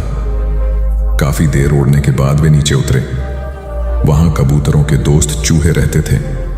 चूहों ने अपने तेज दांतों से जाल काट दिया। इस तरह बूढ़े कबूतर की समझदारी और साथ मिलकर काम करने से सभी कबूतर बच गए। एक शहर में एक बहुत अमीर व्यक्ति रहता था। उसका नाम तो था धनीमल, लेकिन था वह बेहद कंजूस। उसका कहना था कि अगर आप अपना पैसा अपने पास रखेंगे तो सबको पता चल जाएगा कि आपके पास बहुत पैसे हैं। फिर चोर डाकू आपके पीछे पड़ जाएंगे और सारा पैसा गुजरात को आकर गड्ढे में देख लेता था कि उसका सोना वहां है या नहीं। उसे विश्वास था कि कोई भी चोर इस जगह के बारे में नहीं जान पाएगा, लेकिन ऐसा नहीं हुआ। धीरे धीरे पूरे शहर में यह चर्चा होने लगी कि धनीमल रात में शहर के बाहर जाकर कुछ करता है। एक रात जब उसने गड्ढा खोद कर देखा तो सोना वहां से गायब था। उसे गहरा सदमा लगा और वह चीख कर रोने लगा। उसके रोने की आवाज सुनकर बहुत से लोग वहां आ गए। धनीमल रो रो कर अपना दुख बताने लगा। तब उसके एक पड़ोसी से उसे कहा, धनीमल, तुम एक भारी पत्थर इस गड्ढे में रख दो और समझ लो कि वही तुम्हारा सोना है। यह सुनकर धनीमल को बहुत गुस्सा आया। तुम मेरे सोने को पत्थर जैसे बता रहे हो। वह बोला, देखो धनीमल, वह सोना तुम कभी इस्तेमाल तो करते नहीं थे। एक पत्थर की तरह यहां उसे दबा कर रख दिया था, तो फिर यहां सोना हो या पत्थर, क्या फर्क पड़ जाता है? उसका पड़ोसी बोला, बात तो ठीक ही थी। धनीमल ने बहुमूल्य सोने को पत्थर के समान मूल्यहीन बना दिया था। उसके बाद धनीमल ने मेहनत करके फिर पैसे कमाए, लेकिन अब वह कंजूस नहीं रहा था। अपने पैसे को वह अपने ऊपर और दूसरे लोगों की सहायता के लिए खर्च करता था। अंधी का बेटा। एक औरत थी जो अंधी थी, जिसके कारण उसके बेटे को स्कूल में बच्चे चिढ़ाते थे कि अंधी का बेटा आ गया। हर बात पर उसे ये शब्द सुनने को मिलता था कि अंधी का बेटा। इसलिए वो अपनी माँ से चिढ़ता था। उसे कहीं भी अपने साथ लेकर जाने में हिचकता था, उसे नापसंद करता था। उसकी माँ ने उसे पढ़ाया और उसे इस लायक बना दिया कि वो अपने पैरों पर खड़ा हो सके। लेकिन जब वो बड़ा आदमी बन गया तो अपनी माँ को छोड़ अलग रहने लगा। एक दिन एक बूढ़ी औरत उसके घर आई और गार्ड से बोली, मुझे तुम्हारे साहब से मिलना है। जब गार्ड ने अपने मालिक से बोल, तो मालिक ने कहा कि बोल दो मैं अभी घर पर नहीं हूँ। गार्ड ने जब बुढ़िया से बोला कि वो अभी नहीं है, तो वो वहां से चली गई। थोड़ी देर बाद जब लड़का अपनी कार से ऑफिस के लिए जा रहा होता है तो देखता है कि सामने बहुत भीड़ लगी है, और जानने के लिए कि वहां क्यों भीड़ लगी है वह वहां गया तो देखा उसकी माँ वहां मरी पड़ी थी। उसने देखा कि उसकी मुट्ठी में कुछ है। उसने जब मुट्ठी खोली तो देखा कि एक लेटर जिसमें यह लिखा था कि बेटा, जब तू छोटा था तो खेलते वक्त तेरी आंख में सरिया ढंस गई थी और तू आंधा हो गया था, तो मैंने तुम्हें अपनी आंखें दे दी थी। इतना पढ़कर लड़का जोर जोर से रोने लगा। उसकी माँ उसके पास नहीं आ सकती थी। दोस्तों, वक्त रहते ही लोगों की वैल्यू करना सीखो। माँ बाप का कर्ज हम कभी नहीं चुका सकते। हमारी प्यास का अंदाज भी अलग है दोस्तों। कभी समंदर को ठुकरा देते हैं तो कभी आंसू तक पी जाते हैं। जीवन साथी सबसे अजीज होता है। कॉलेज में हैप्पी मैरिड लाइफ पर एक कार्यक्रम हो रहा था, जिसमें कुछ शादीशुदा जोड़े हिस्सा ले रहे थे। जिस समय प्रोफेसर मंच पर आए, उन्होंने नोट किया कि सभी पति पत्नी शादी पर जोक कर हंस रहे थे। ये देखकर प्रोफेसर ने कहा कि चलो पहले एक गेम खेलते हैं, उसके बाद अपने विषय पर बातें करेंगे। सभी खुश हो गए और कहा, कौन सा गेम? प्रोफेसर ने एक मैरिड लड़की को खड़ा किया और कहा कि तुम ब्लैक बोर्ड पे ऐसे 25-30 लोगों के नाम लिखो जो तुम्हें सबसे अधिक प्यारे हों। लड़की ने पहले तो अपने परिवार के लोगों के नाम लिखे, फिर अपने सगे संबंधी, दोस्तों, पड़ोसी और सहकर्मियों के नाम लिख दिए। अब प्रोफेसर ने उसमें से कोई भी कम पसंद वाले 5 नाम मिटाने को कहा। लड़की ने अपने सहकर्मियों के नाम मिटा दिए। प्रोफेसर ने और 5 नाम मिटाने को कहा। लड़की ने थोड़ा सोचकर अपने पड़ोसियों के नाम मिटा दिए। अब प्रोफेसर ने और 10 नाम मिटा दिया। प्रोफेसर ने उस लड़की से कहा, तुम अपनी जगह पर जाकर बैठ जाओ, और सभी की तरफ गौर से देखा और पूछा, क्या कोई बता सकता है कि ऐसा क्यों हुआ कि सिर्फ पति का ही नाम बोर्ड पर रह गया। कोई जवाब नहीं दे पाया, सभी मुंह लटकाकर बैठे थे। प्रोफेसर ने फिर उस लड़की को खड़ा किया और कहा, ऐसा क्यों? जिसने तुम्हें जन्म दिया और पाल पोस कर इतना बड़ा किया, उनका नाम तुमने मिटा दिया। और तो और तुमने अपनी कोख से जिस बच्चे को जन्म दिया, उसका भी नाम तुमने मिटा दिया। लड़की ने जवाब दिया कि अब मम्मी पापा बूढ़े हो चुके हैं, कुछ साल के बाद वो मुझे और इस दुनिया को छोड़ के चले जाएंगे। मेरा बेटा जब बड़ा हो जाएगा तो जरूरी नहीं कि वो शादी के बाद मेरे साथ ही रहे, लेकिन मेरे पति जब तक मेरी जान में जान है तब तक मेरा आधा शरीर बन के मेरा साथ निभाएंगे। इसलिए मेरे लिए सबसे अजीज मेरे पति हैं। प्रोफेसर और बाकी स्टूडेंट ने तालियों की गूंज से लड़की को सलामी दी। प्रोफेसर ने कहा, तुमने बिल्कुल सही कहा कि तुम और सभी के बिना रह सकती हो, पर अपने आधे अंग अर्थात अपने पति के बिना नहीं रह सकती। मजाक मस्ती तक तो ठीक है, पर हर इंसान का अपना जीवन साथी ही उसको सबसे ज्यादा अजीज होता है। दिमाग का इस्तेमाल कर पक्ष में करें परिस्थितियां। एक शेर जंगल में शिकार पर निकला था। एक लोमड़ी अचानक उसके सामने आ गई। लोमड़ी को लगा कि अब उसे कोई नहीं बचा सकता है, लेकिन उसने हार नहीं मानी और अपनी जान बचने के लिए एक तरकीब सोची। लोमड़ी ने शेर से कड़े शब्दों में कहा, तुम्हारे पास इतनी ताकत नहीं कि मुझे मार सको। यह सुनकर शेर थोड़ा अचंभित हुआ। उसने पूछा, तुम ऐसा कैसे कह सकती हो? लोमड़ी ने अपनी आवाज और जैसी परेशानी बार बार नहीं आती, अगर आती भी है तो आसानी से हल हो जाती है। सिकंदर की बात सुनकर रोहित को अपनी गलती का एहसास हुआ। उसे एहसास हुआ कि शुरुआती सफलता के बाद उसने सीखना एकदम छोड़ दिया था। यही वजह है कि अपने व्यापार में होने वाले नुकसान का आकलन वह नहीं कर पाया। जीवन में सफल होने के लिए सीखते रहना जरूरी है। इंसान को हमेशा सीखते रहना चाहिए। इससे उसके भीतर नकारात्मक विचार नहीं आते हैं, बल्कि उसमें सकारात्मक बदलाव आता रहता है और सफलता की सीढ़ियां चढ़ता रहता है। सीखते रहने वाले व्यक्ति को सफलता के अवसर भी ज्यादा मिलते हैं। सबसे बड़ी बात यह है कि इस तरह के व्यक्ति में अहंकार नहीं होता। जिसके मन में अहंकार होगा वह कभी सीखने का प्रयास नहीं करेगा। घमंड कुल्हाड़ी हुई निरुत्तर। एक बार कुल्हाड़ी और लकड़ी के एक डंडे में विवाद छिड़ गया। दोनों स्वयं को शक्तिशाली बता रहे थे। हालांकि लकड़ी का डंडा बाद में शांत हो गया, किंतु कुल्हाड़ी का बोलना जारी रहा। कुल्हाड़ी में घमंड अत्यधिक था। वह गुस्से में भरकर बोल रही थी, तुमने स्वयं को समझ क्या रखा है? तुम्हारी शक्ति मेरे आगे पानी भरती है। मैं चाहूं तो बड़े बड़े वृक्षों को पल में काट कर गिरा दूं, धरती का सीना फाड़कर उसमें तालाब कुआं बना दूं। तुम मेरी बराबरी कर पाओगे? मेरे सामने से हट जाओ, अन्यथा तुम्हारे टुकड़े टुकड़े कर दूंगी। लकड़ी का डंडा कुल्हाड़ी की अहंकारपूर्ण बातों को सुनकर धीरे से बोला, तुम जो कह रही हो वह बिल्कुल ठीक है, किंतु तुम्हारा ध्यान शायद एक बात की ओर नहीं गया। जो कुछ तुमने करने को कहा है बेशक तुम कर सकती हो, किंतु अकेले अपने दम पर नहीं कर सकती। कुल्हाड़ी ने चिढ़कर कहा, क्यों? मुझ में किस बात की कमी है? डंडा बोला, जब तक मैं तुम्हारी सहायता न करूं तुम यह सब नहीं कर सकती हो। जब तक मैं हत्या बनकर तुम में न लगाया जाऊं तब कोई किसे पकड़कर तुमसे ये सारे काम लेगा? बिना हत्थे की कुल्हाड़ी से कोई काम लेना असंभव है। कुल्हाड़ी को अपनी भूल का एहसास हुआ और उसने डंडे से क्षमा मांगी। कथा सार यह है कि दुनिया सहयोग से चलती है। जिस प्रकार ताली दोनों हाथों के मेल से बजती है, उसी प्रकार सामाजिक विकास भी परस्पर सहयोग से ही संभव होता है। यदि जीवन का संतुलन बिगड़ा और थकान आई तो समझ लीजिए कि बीमारी आई, और यदि वापस ऊर्जा अर्जित करने के लिए विश्राम किया जा रहा है तो ऐसी थकान वरदान भी साबित हो सकती है। इन दिनों जिस तरह की हमारी जीवन शैली है, इसमें असंतुलन बहुत अधिक है। सुबह उठने से लेकर रात को सोने तक शरीर की कुछ नियमित क्रियाएं हैं, आदमी उसे भूल गया है। गौतम बुद्ध बहुत काम करते पर कभी थकते नहीं थे। आज भी कई साधु संत उतना ही परिश्रम कर रहे हैं जितना एक कॉर्पोरेट जगत का सफल व्यक्ति करता है, और जब वे रात को सोते हैं तो पूरी बेफिक्री के साथ। बुद्ध से उनके शिष्यों ने एक बार पूछा था, आप थकते नहीं? बुद्ध का उत्तर था, जब मैं कुछ कर, ये क्रियाएं अपने आप में एक विश्राम है, करने वाला कोई और है।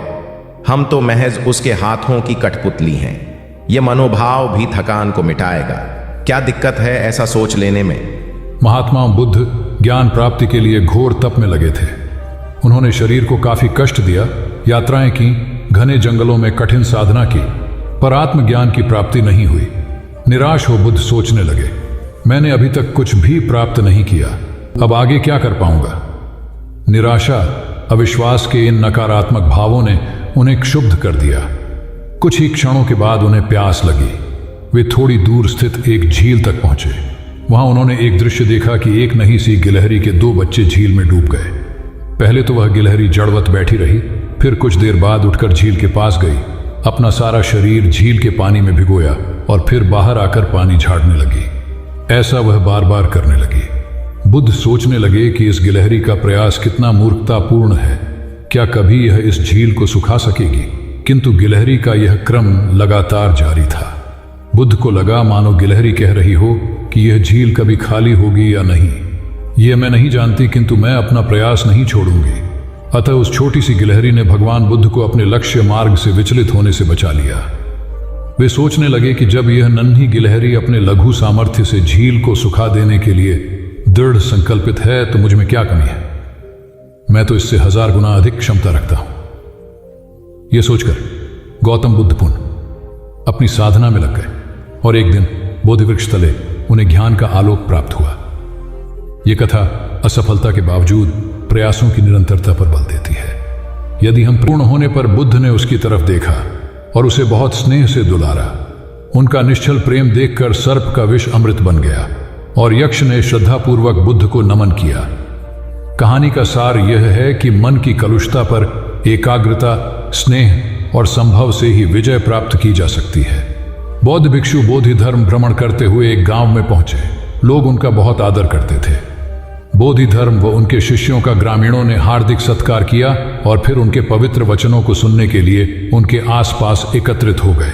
बोधि धर्म लोगों को धर्म और आचरण विषयक अच्छी बातें सरल भाषा में समझाने लगे। तभी वहां एक व्यक्ति आया और बोधि धर्म को अपशब्द कहने लगा। उपस्थित जनसमूह ने उसे रोकने का बहुत प्रयास किया, किंतु वह नहीं माना तथा अनवरत बोधि धर्म को इस आचरण पर कदापि क्रोधित नहीं हुए और लोगों से बोले कि यह भविष्य में मेरा सबसे बड़ा भक्त बनने वाला है। लोगों ने पूछा कि कैसे? बोधि धर्म ने उत्तर दिया, कोई कुम्हार के यहां घड़ा लेने जाता है तो घड़े को बजाकर देखा जाता है कि वह फूटा हुआ तो नहीं है। जब 1-2 रुपए के घड़े को कोई इतनी परख कर सकता है तो भला जिसे गुरु मानना है उसे 10-20 गालियां दिए बगैर कैसे पहचानेगा? पहले वह परीक्षा लेगा कि गुरु में धैर्य, आक्रोश व समता भाव कितना है।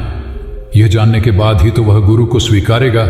इसलिए यह व्यक्ति मुझे निरर्थक ही अपशब्द नहीं कह रहा है और आगे चलकर वास्तव में वह व्यक्ति बोधि धर्म का सबसे बड़ा भक्त बना। किसी को शिक्षा देने से पूर्व स्वयं का आचरण भी तदनुरूप होना चाहिए, तभी गुरु का महान पद मिलता है। वस्तुतः गुरु की गुरुता तभी स्वीकारी जाती है जबकि उसमें सदाचरण के सभी लक्षण मौजूद हों। महात्मा गौतम बुद्ध के श्रावस्ती में प्रवचन चल रहे थे। प्रवचन में नित्य ही बड़ी संख्या में लोग आते और विविध महत्वपूर्ण व गंभीर विषयों पर बुद्ध से ज्ञान ग्रहण करते। बुद्ध का शिष्य वर्ग भी काफी विशाल था, जो प्रवचन स्थल की व्यवस्था संभालता और बुद्ध की सेवा में सदैव तत्पर रहता। एक बार रात के समय महात्मा बुद्ध प्रवचन दे रहे थे। सदैव की भांति काफी लोग उनके प्रवचन सुन रहे थे। एक व्यक्ति जो बुद्ध के ठीक सामने बैठा था बार बार नींद के झोंके ले रहा था। बुद्ध थोड़ी देर तक तो प्रवचन देते रहे, फिर उससे बोले, वत्स, सो रहे हो? उस व्यक्ति ने हड़बड़ाकर कहा, नहीं महात्मा। बुद्ध ने पुनः प्रवचन प्रारंभ किए। वह व्यक्ति फिर ऊँघने लगा। महात्मा ने फिर वही प्रश्न दोहराया और उसने फिर अचकचाकर नहीं महात्मा कहा। ऐसा लगभग 8-10 बार हो गया। कुछ देर बाद बुद्ध ने उससे पूछा, वत्स, जीवित हो? हर बार की तरह इस बार भी उसने कहा, नहीं महात्मा। यह सुनकर उपस्थित श्रोताओं में हंसी की लहर दौड़ गई और वह व्यक्ति पूर्णतः चैतन्य हो गया। तब बुद्ध गंभीर होकर बोले, वत्स, निद्रा में तुम्हारे मुख से सही उत्तर मिल ही गया। जो निद्रा में है वह मृतक समान ही है। महात्मा बुद्ध का संकेत था कि गुरु से ज्ञान ग्रहण करते वक्त सजगता अत्यंत आवश्यक है। गाफिल रहने की स्थिति में ज्ञान की प्राप्ति पूर्ण नहीं होती और अध का चरा ज्ञान सदैव खतरनाक साबित होता है। कथा सिद्धार्थ के जीवन के उस दौर की है जब वे बुद्धत्व को प्राप्त नहीं हुए थे और निरंजना नदी के तटीय वनों में वृक्ष के नीचे ध्यान करते थे। सिद्धार्थ प्रतिदिन ध्यान करने के बाद पास के किसी गांव में चले जाते और भिक्षा मांगकर लौट आते। कुछ दिनों के बाद उन्होंने भिक्षाटन पर जाना बंद कर दिया, क्योंकि एक गांव के प्रधान की छोटी बेटी सुजाता उनके लिए नित्य भोजन लाने लगी। सिद्धार्थ को वह बड़े स्नेह से भोजन कराती थी। कुछ दिनों बाद उसी गांव का एक चरवाहा भी सिद्धार्थ से प्रभावित होकर उनके पास आने लगा। उसका नाम स्वस्थी था। एक दिन स्वस्थी से सिद्धार्थ बातें कर रहे थे कि सुजाता भोजन लेकर आई। जैसे ही सिद्धार्थ ने भोजन करना शुरू किया, उन्होंने बातचीत बंद कर दी। जितनी देर तक वे भोजन करते रहे, बिल्कुल चुप रहे और वहां सन्नाटा छाया रहा। स्वस्थी को हैरानी हुई। उसने सिद्धार्थ के भोजन करने के उपरांत उनसे पूछा, गुरुदेव, आप मेरे आने के बाद निरंतर वार्तालाप करते रहे, किंतु भोजन के समय एक शब्द भी नहीं बोले। इसका क्या कारण है? सिद्धार्थ बोले, भोजन का निर्माण बड़ी कठिनाई से होता है। किसान पहले बीज बोता है, फिर पौधों की रखवाली करता है और तब कहीं जाकर अनाज पैदा होता है। फिर घर की महिलाएं उसे बड़े जतन से खाने योग्य बनाती हैं। इतनी कठिनाई से तैयार भोजन का पूरा आनंद तभी संभव है जब हम पूर्णतः मौन हों। भोजन के दौरान मैं मौन रहकर उसका पूरा स्वाद लेता हूँ। वस्तुतः शांति से किया गया भोजन न केवल शारीरिक भूख को तृप्त करता है, बल्कि मानसिक आनंद और सात्विक ऊर्जा भी देता है। सम्राट अशोक संपूर्ण भारत को अपने राज्य में मिलाना चाहते थे, पर कलिंग के युद्ध में हुए रक्तपात को देखकर उन्हें अत्यधिक दुख पहुंचा। उनकी महत्वाकांक्षा ने जो तबाही मचाई थी, उसे देखकर उन्हें खुद पर ग्लानि हुई। उन्होंने देखा कि लोग दर्द से कराह रहे थे। यह सब विनाश केवल उनकी महत्वाकांक्षा से हुआ था। यह सब देखकर अशोक के मन में विनाश का पथ छोड़कर नेकी के रास्ते पर चलने का विचार जगा। अशोक की राजधानी पाटलिपुत्र थी। पाटलिपुत्र अब पटना के रूप में जाना जाता है। पटना से गया भी अधिक दूर नहीं है, जहां बोधि वृक्ष के नीचे महात्मा बुद्ध को ज्ञान प्राप्त हुआ था। बुद्ध के अष्टप्रद मार्ग, शांति और दया के संदेश ने अशोक के दिलो दिमाग में इतनी उथल पुथल पैदा कर दिया कि उन्होंने उस मार्ग को अपनाने का फैसला किया। इस पथ पर चलने से उन्होंने इतिहास में अपनी अमिट छाप छोड़ी। अशोक ने अपने पुत्र को सिलोन, अब श्रीलंका, और अन्य कई लोगों को सुदूर क्षेत्रों में दूत बनाकर भेजा। एक निर्दयी महत्वाकांक्षा एक ऐसे पवित्र उद्देश्य में बदल चुकी थी जिसमें कुछ अच्छा कर गुजरने की, करुणा और प्रेम के संदेश को चारों ओर फैलाने की इच्छा थी। करुणा केवल दया भावना मात्र नहीं है, यह आपके अंदर दूसरों की मदद करने की तीव्र इच्छा पैदा करती है। इसी भावना ने बुद्ध को भगवान और अशोक को महान बनाया।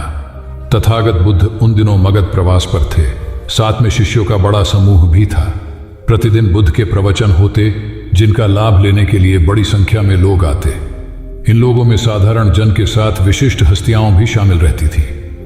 हालांकि बुद्ध सभी के प्रति समान रूप से प्रेम व आत्मीयता का व्यवहार रखते थे। इन लोगों में नगर सेठ का पुत्र भी था, जो बड़े ध्यान से बुद्ध के प्रवचन सुनता था। वह नित्य ही बुद्ध के शिष्यों के समक्ष बुद्ध की तारीफों के पुल बांधता और धन्य धन्य भाव से घर जाता। एक दिन प्रवचन समाप्त होने के बाद उसने किसी शिष्य से कहकर बुद्ध से मिलने की हार्दिक इच्छा प्रकट की। जब उसे बुद्ध के सामने ले जाया गया तो उसने उन्हें साष्टांग प्रणाम कर कहा, भगवान, आप जैसा तपस्वी और ज्ञानी व्यक्ति पहले न कभी हुआ था और न भविष्य में होगा। यह सुनते ही बुद्ध ने उसकी बात बीच में ही रोककर कहा, वत्स, क्या तुमने इतना अध्ययन कर लिया है कि अब तक कितने संत महापुरुष हुए हैं, और क्या भविष्य भी जान चुके हो कि आगे और कोई नहीं होगा? युवक लज्जित भाव से चुप खड़ा रहा, क्योंकि इस बात का उसके पास कोई जवाब नहीं था। बुद्ध ने अपनी बात समाप्त करते हुए उसे सीख दी, सदैव अपनी आंखें खुली रखो। जो जैसा है उसे वैसा ही महत्व दो, किसी से उसकी तुलना मत करो। कथा का सार यह है कि किसी भी क्षेत्र के अधिकारी विद्वान की स्वतंत्र रूप से प्रशंसा करना उचित है, किंतु सर्वश्रेष्ठ बताना अनुचित, क्योंकि श्रेष्ठता को व्यक्ति, समय व स्थान की सीमाओं में नहीं बांधा जा सकता। आनंद भगवान बुद्ध के प्रमुख व प्रिय शिष्य थे।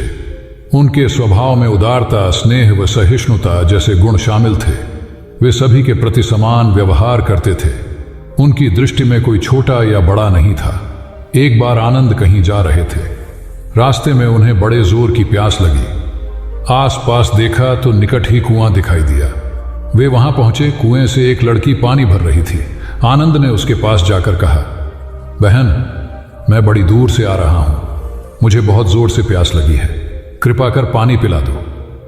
उनकी बात सुनते ही लड़की कांप उठी, क्योंकि वह अछूत जाति की थी। वह जानती थी कि किसी ऊंची जाति के व्यक्ति को पानी पिलाना उसके अधिकार क्षेत्र से बाहर है। वह निगाह नीची कर चुपचाप खड़ी रही। आनंद ने प्यास से व्याकुल होकर फिर कहा, बहन, तुमने सुना नहीं, प्यास के मारे मेरे प्राण निकले जा रहे हैं, मुझे पानी पिला दो। लड़की भयवश कुछ नहीं बोल पाई। जब आनंद ने बड़े स्नेह से उससे पानी न पिलाने का कारण पूछा तो वह बोली, मैं निम्न जाति की कन्या हूं, आपको पानी कैसे पिला सकती हूं। उसकी बात सुनकर आनंद ने कहा, बहन, मैंने तुमसे पानी मांगा है, जाति तो नहीं पूछी। आनंद की उदारता ने उस कन्या का भय दूर कर दिया और उन्हें पानी पिलाकर वह धन्य हो गई।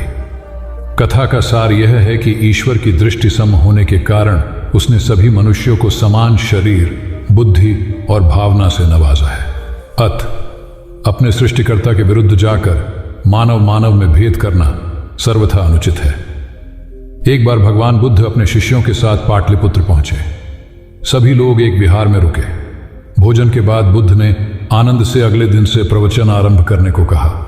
अगले दिन बुद्ध का प्रवचन सुनने बड़ी संख्या में लोग उपस्थित थे। बुद्ध प्रवचन देने के बाद लोगों से मिलते, उनकी समस्याएं सुनते और नेक सलाह देते। एक दिन प्रवचन के समय बुद्ध के शिष्य आनंद ने उनसे पूछा, भंते, आपके सामने हजारों लोग बैठे हैं, बताइए कि इनमें सबसे सुखी कौन है। बुद्ध ने एक विहंगम दृष्टि भीड़ पर डालते हुए कहा, वह देखो, सबसे पीछे एक दुबला पतला फटे वस्त्र पहने जो आदमी बैठा है, वह सर्वाधिक सुखी है। आनंद सहमत नहीं हुआ। वह बोला, यह कैसे संभव है, वह तो बहुत दयनीय जान पड़ता है। बुद्ध ने अपनी बात सिद्ध करने के लिए बारी बारी से सामने बैठे लोगों से पूछा, तुम्हें क्या चाहिए। किसी ने संतान मांगी तो किसी ने मकान, कोई रोग मुक्ति चाहता था तो कोई अपने शत्रु पर विजय। ऐसा एक भी व्यक्ति नहीं था जिसे कोई इच्छा ना हो। अंत में बुद्ध ने उस फटेहाल आदमी को बुलाकर पूछा, तुम्हें क्या चाहिए। उसने हाथ जोड़कर जवाब दिया, कुछ नहीं, यदि ईश्वर को मुझे कुछ देना ही है तो बस इतना कर दें कि मेरे अंदर कभी कोई चाह पैदा ना हो। मैं ऐसे ही स्वयं को सबसे बड़ा सुखी मानता हूं। उसकी बात सुनकर आनंद से बुद्ध ने कहा, आनंद, जहां चाह है वहां सुख नहीं हो सकता। आनंद ने बुद्ध की इस शिक्षा को सदा के लिए गांठ बांध लिया। सार यह है कि लालसा से लोभ बढ़ता है, जो असंतोष का जनक होता है। यदि सही अर्थों में सुख पाना है तो किसी लालसा की बजाय उपलब्ध स्थितियों में संतुष्ट रहना चाहिए। गौतम बुद्ध ने बहुत से अज्ञानी लोगों को सम्यक दृष्टि प्रदान की थी। तब को बात है, कौसाम्बी में एक ब्रह्मचारी रहता था। उसे अभिमान था कि उस जैसा कोई दविद्वान नहीं है, इसलिए अपने साथ सदैव जलती मशाल रखता था। गौतम बुद्ध ने देखा तो उसे पूछा, अरे, ये मशाल लिए क्यों घूमते हो। ब्रह्मचारी ने उत्तर दिया, सभी प्राणी अंधकार और अज्ञान में पथश्रष्ट हैं, उन्हें रास्ता दिखाने के लिए मशाल लिए घूमता हूं। तथागत ने पूछा, क्या तुम्हें 4 प्रकार की विद्याओं, शब्द विद्या, नक्षत्र विद्या, राज विद्या व युद्ध विद्या का पूर्ण ज्ञान है। ब्रह्मचारी ने अपनी अनभिज्ञता प्रकट करते हुए मशाल फेंक कर तथागत के चरणों में मस्तक झुका दिया। उसका ज्ञान गर्व चूर हो गया। जो दूसरों को मूर्ख समझकर उनसे घृणा करता है, वो उस व्यक्ति की तरह है जो स्वयं अंधा होकर दूसरों को मशाल दिखाता घूमता है। अहंकारी कभी विवेकवान नहीं हो सकता और बिना विवेक के सत असत का ज्ञान नहीं हो सकता। अंततः ऐसे विवेकांत व्यक्ति को जीवन में कोई उपलब्धि प्राप्त नहीं होती, हताशा ही हाथ लगती है। काशाय वस्त्र पहन लिए। उसने सुना, आप एकाहारी हो गए हैं, वह भी एकाहारी हो गई। आपने उत्तम पलंग पर सोना त्याग दिया है तो इसने भी त्याग दिया। आपने माला का त्याग किया, गंध का त्याग किया तो इसने भी वह सब त्याग दिया। मायके वाले इसे संदेश भेजते हैं, वे इसे ले जाना चाहते हैं, लेकिन यह यहीं रहती है, इसी कक्ष में। यह गुण की मूर्ति है। राजा स्नेह से अपनी बहू को देखते रहे। अचानक तथागत उठे, उस कक्ष से बाहर चले गए। शाक्य मुनि ने शिष्यों को शांत रहने को कहा था, लेकिन वे स्वयं उस कक्ष से बाहर चले गए। मैं हमेशा सोचता हूं उस पल क्या हुआ होगा, उनके मन के भीतर कैसे कैसे विचार उठते होंगे। क्या संबोधि एक लघु क्षण होता है या दीर्घ क्षण? क्या संबोधि एक अनंत अभ्यास है? क्या संयम उसका गरुड़यान है? धम्मपद का 13वां श्लोक बार बार याद आता है, यथागारम दुचेन बुट्टी समति विभजती एवं अभावितम चित्तम राघो समति विभजती। घर की छत मजबूत ना हो, सही तरह से उसे घास फूस से ढका ना गया हो, तो बरसात के दिनों में उसमें से पानी रिसता है, घर भर में फैल जाता है। उसी तरह ध्यान और एकाग्रता हमारे व्यक्तित्व की छत है। एक दिन एक व्यक्ति बुद्ध के पास पहुंचा। वह बहुत अधिक तनाव में था। अनेक प्रश्न उसके दिमाग में घूम घूम कर उसे परेशान कर रहे थे, जैसे आत्मा क्या है, आदमी मृत्यु के बाद कहां जाता है, सृष्टि का निर्माता कौन है, स्वर्ग नरक की अवधारणा कहां तक सच है और ईश्वर है या नहीं। उसे इन प्रश्नों के उत्तर नहीं मिल रहे थे। जब वह बुद्ध के पास पहुंचा तो उसने देखा कि बुद्ध को कई लोग घेर कर बैठे हैं। बुद्ध उन सभी के प्रश्नों व जिज्ञासाओं का समाधान अत्यंत सहज भाव से कर रहे हैं। काफी देर तक यह क्रम चलता रहा, किंतु बुद्ध धैर्यपूर्वक हर एक को संतुष्ट करते रहे। बेचारा व्यक्ति वहां का हाल देखकर परेशान हो गया। उसने सोचा कि इन्हें दुनियादारी के मामलों में पड़ने से क्या लाभ, अपना भगवत भजन करें और बुनियादी समस्याओं से ग्रस्त इन लोगों को भगाए। किंतु बुद्ध का व्यवहार देखकर तो ऐसा लग रहा था मानो इन लोगों का दुख उनका अपना दुख है। आखिर उस व्यक्ति ने पूछ ही लिया, महाराज, आपको इन सांसारिक बातों से क्या लेना देना? बुद्ध बोले, मैं ज्ञानी नहीं हूं और इंसान हूं।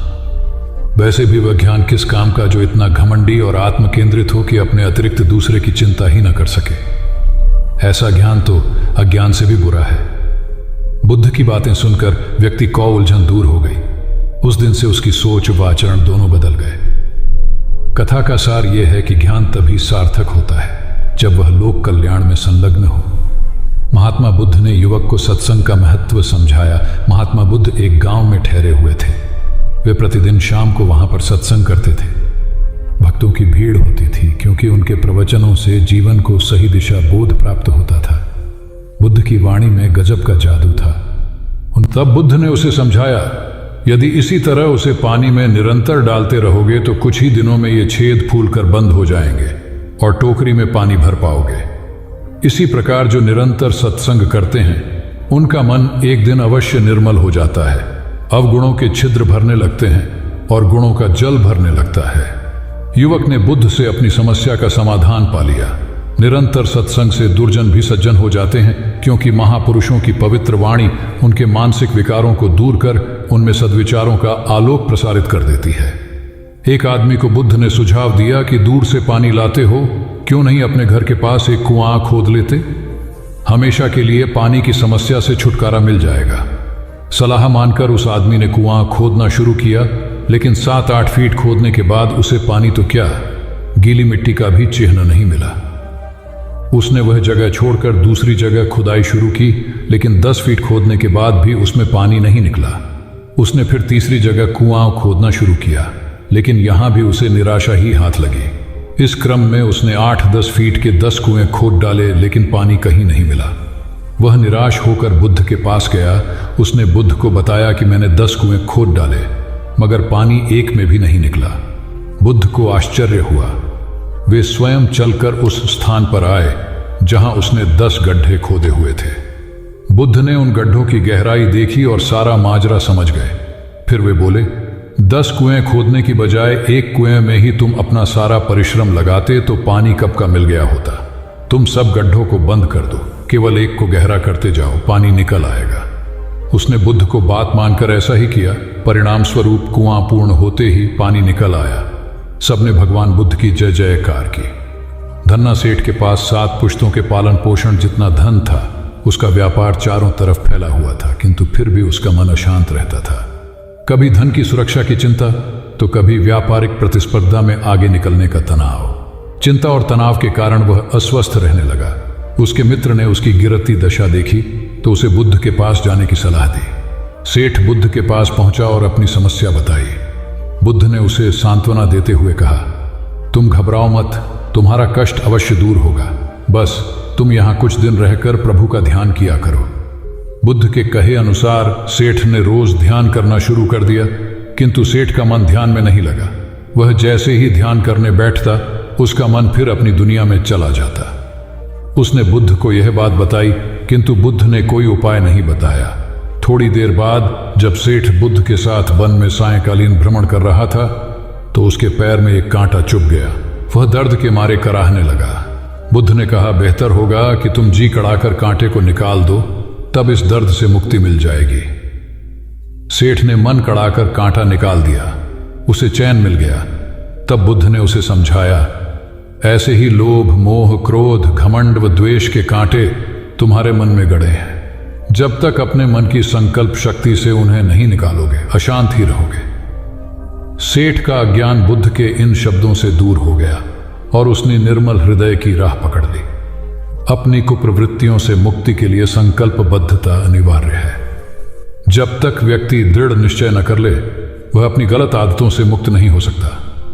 बुद्ध की शिक्षा से गांव का उद्धार हुआ। एक युवक ने बुद्ध से आकर कहा, मेरा गांव अशिक्षित है, मैं अपने परिवार से झगड़कर थोड़ा बहुत पढ़ पाया हूं, आगे और पढ़ना चाहता हूं, किंतु सभी रोक रहे हैं। घर के लोग सोचते हैं कि खेती में खूब पैसा है और उसके लिए किसी शिक्षा की आवश्यकता नहीं है। यही सोच गांव वालों की भी है। कृपया आप मेरे गांव चलकर वहां शिक्षा का प्रसार करवाइए। बुद्ध युवक की बात मानकर गांव आ गए। धर्मभीरू ग्रामीणों ने बुद्ध का सत्कार किया और रोज उनके प्रवचन सुनने आने लगे। बुद्ध जब भी शिक्षा का महत्व बताते, ग्रामीण विरोधी मत रखते। एक दिन एक महिला अपने 5 साल के बच्चे के लिए पूछने लगी कि उसे किस उम्र से शिक्षा दिलवाए। तब बुद्ध ने समझाया कि तुम्हें तो 5 वर्ष पूर्व उसकी शिक्षा शुरू कर देनी थी। उसे क्या खाना है, क्या नहीं, कैसे क्या बोलना है आदि बातें शुरू से सिखाओगी, तभी तो वह अपना उचित ख्याल रख सकेगा। बुद्ध की यह बात महिला सहित सभी ग्रामीणों को समझ में आ गई। उन्होंने अपने बच्चों को विद्यालय भेजना शुरू किया। यह समय वर्षा का था। युवक ने लोगों को जल संग्रहण की तकनीक बताई। अधिकांश ने उपहास किया, किंतु युवक अपना काम करता रहा।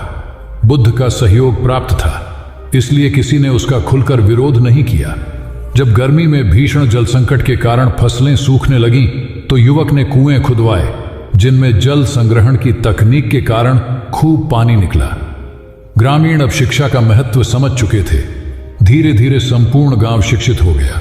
ज्ञान हर उम्र में अर्जित किया जा सकता है। यही ज्ञान हमें जीवन में आने वाली समस्याओं के समाधान की राह सुझाता है। एक गांव में 2 भाई रहते थे जो अपनी शैतानियों के लिए कुख्यात थे। उन्हें दूसरों को परेशान करने में बड़ा आनंद आता था। वे हर समय किसी न किसी को परेशान करने में लगे रहते थे। गांव के लोगों के साथ साथ उनके माता पिता भी उनकी ऐसी हरकतों के कारण बहुत दुखी थे। जब गांव का कोई व्यक्ति उनके माता पिता के पास उनकी शिकायत लेकर आता, तो वे दोनों को बहुत समझाते, किंतु दोनों भाइयों के कानों पर जूं तक नहीं रेंगती। एक दिन उनकी मां गांव में आए हुए महात्मा बुद्ध के पास गई और अपने बच्चों में किसी भी तरह ईश्वर का भय भर देने का आग्रह किया, ताकि वे लोग शैतानी से बाज आए। महात्मा बुद्ध ने मां से दोनों को एक एक करके उनके पास भेजने को कहा। मां ने अपने पहले लड़के को महात्मा बुद्ध के पास भेजा। वह जाकर महात्मा बुद्ध के पास बैठ गया। महात्मा बुद्ध ने उससे पूछा, ईश्वर कहाँ है? लड़के की कुछ समझ में नहीं आया और उसने कोई उत्तर नहीं दिया। तब महात्मा बुद्ध ने दोबारा यही सवाल कड़क कर पूछा, तो डर के मारे लड़का वहां से तेजी से भागा और भागते हुए अपने भाई के पास जा पहुंचा तथा बोला, भाई, तुम्हें पता है ईश्वर खो गया है और सब लोग इसके लिए हमें ही जिम्मेदार समझ रहे हैं। छोटा भाई भी इतना बड़ा आरोप सुनकर डर गया और उस दिन से दोनों ने शैतानी करना छोड़ दिया। कथा का सार यह है कि जब सीधे मार्ग से सुधार की राह न मिले, तो टेढ़े मार्ग का सहारा लेना ही सर्वथा उचित है। सेठ ने बुद्ध से जाना सच्चा संपन्न होना। एक सेठ निसंतान था। अपार संपत्ति का मालिक होने के बावजूद सेठ का लोभ बरकरार था। संतान न होने का दुख उसे बहुत था और इस कारण वह न जाने कितने फकीर, बाबा और पंडितों के दर पर माथा टेक चुका था, किंतु नतीजा शून्य रहा। एक बार सेठ के नगर में बुद्ध का आगमन हुआ। सेठ ने उनकी बहुत ख्याति सुनी तो अगले ही दिन उनसे मिलने पहुंचा। बुद्ध को अपनी निसंतानता के विषय में बताया तो उन्होंने सेठ के सिर पर हाथ रखकर हार्दिक आशीर्वाद दिया। संयोग की बात कि कुछ ही समय बाद सेठ को संतान सुख प्राप्त हो गया। वह बुद्ध के प्रति आभार भाव से भर उठा। सोचने लगा कि बुद्ध के प्रति उपकार कैसे जताए। विचार करने के उपरांत उसने एक बक्से में बेशकीमती हीरे जवाहरात रखे और बुद्ध के पास पहुंचा। बुद्ध को प्रणाम निवेदित कर सेठ बोला, महाराज, आपकी कृपा से मुझे संतान का मुख देखने को मिला। मैं आपके लिए कुछ करना चाहता हूं, सो यह तुच्छ भेंट लाया हूं। बुद्ध ने हीरे जवाहरात देखते ही अस्वीकार कर दिए। उन्होंने कहा, मेरे लिए धन व्यर्थ है, इसे तुम ही रखो। जब सेठ अधिक आग्रही हुआ तो बुद्ध बोले, मैं निर्धनों से दान नहीं लेता। आश्चर्यचकित सेठ ने कहा, पर मैं तो निर्धन नहीं हूं, अपार धन संपत्ति मेरे पास है। मेरी तिजोरियां सोने चांदी गहनों व जवाहरातों से भरी हुई हैं। रात दिन परिश्रम कर मैं इस संपत्ति को दिन दूनी रात चौगुनी कर रहा हूं, फिर मैं निर्धन कैसे हूं? तब बुद्ध ने समझाया, इसका आशय यह है कि तुम अपनी वर्तमान संपत्ति से तृप्त नहीं हो, और अतृप्त व्यक्ति निर्धन ही तो होता है, क्योंकि सच्चा संपन्न तो वह है जो तृप्त हो। बुद्ध की बातों ने सेठ की आंखें खोल दी। संतोष सबसे बड़ा धन और संतोष ही सर्वाधिक धनी होता है, क्योंकि इच्छाओं का अंत निर्लिप्तता की परम सुखमय अवस्था को लाता है। एक बार गौतम बुद्ध से अभय राजकुमार ने प्रश्न किया कि क्या श्रमण गौतम कभी कठोर वचन कहते हैं। उसने सोच रखा था कि नहीं कहने पर वह बताएगा कि एक बार उन्होंने देवदत्त को नरकगामी कहा था, और यदि हां कहे तो उसने पूछा, जा सकता है कि जब आप कठोर शब्दों का प्रयोग करने से स्वयं को रोक नहीं पाते, तब दूसरों को ऐसा उपदेश कैसे देते हैं। बुद्ध ने अभय के प्रश्न का आशय जान लिया। उन्होंने कहा, इसका उत्तर न तो हां में दिया जा सकता है और न नहीं में। अभय की गोद में उस समय एक छोटा बालक था। उसकी ओर इशारा करते हुए बुद्ध ने पूछा, राजकुमार, यदि दाई के अनजाने में यह बालक अपने मुख में काठ का टुकड़ा डाल ले, तब तुम क्या करोगे। मैं उसे निकालने का प्रयास करूंगा। यदि वह आसानी से न निकल सकता हो तो बाएं हाथ से उसका सिर पकड़कर दाहिने हाथ की उंगली को टेढ़ा करके उसे निकालूंगा। यदि खून निकलने लगे तो भी मेरा यही प्रयास रहेगा कि वह काठ का टुकड़ा किसी न किसी तरह बाहर निकल आए। ऐसा क्यों? इसलिए कि भंते इसके प्रति मेरे मन में अनुकंपा है। राजकुमार, ठीक इसी तरह तथागत जिस वचन के बारे में जानते हैं कि यह मिथ्या या अनर्थकारी है और उससे दूसरों के हृदय को ठेस पहुंचती है, तब उसका वे कभी उच्चारण नहीं करते। पर इसी तरह जो वचन उन्हें सत्य और हितकारी प्रतीत होते हैं तथा दूसरों को प्रिय लगते हैं, उनका वे सदैव उच्चारण करते हैं। इसका कारण यही है कि तथागत के मन में सभी प्राणियों के प्रति अनुकंपा है। भगवान बुद्ध देव और मनुष्यों के शास्ता थे, परंतु सबसे पहले वह मनुष्य थे। मनुष्य बढ़कर देवता बनता है, यह प्राचीन मान्यता थी। आज भी हम मनुष्यत्व के ऊपर देवत्व की बात करते हैं, परंतु बुद्ध ने इस क्रम को पलट दिया।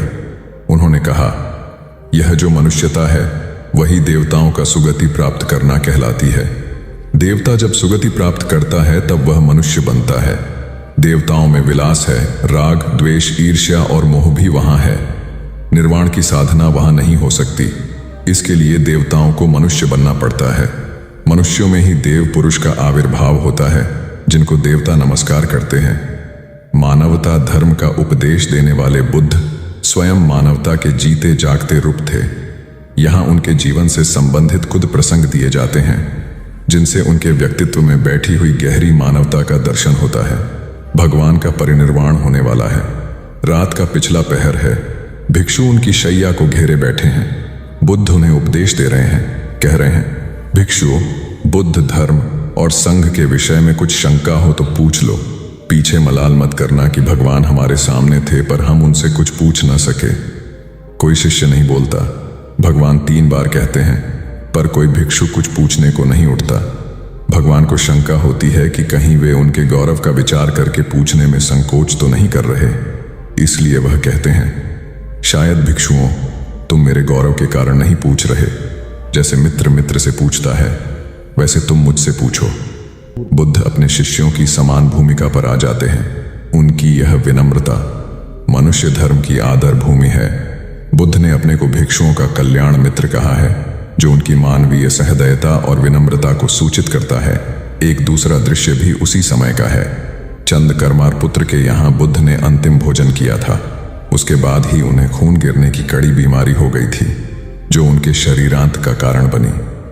बुद्ध को उसके हृदय का बड़ा ध्यान था।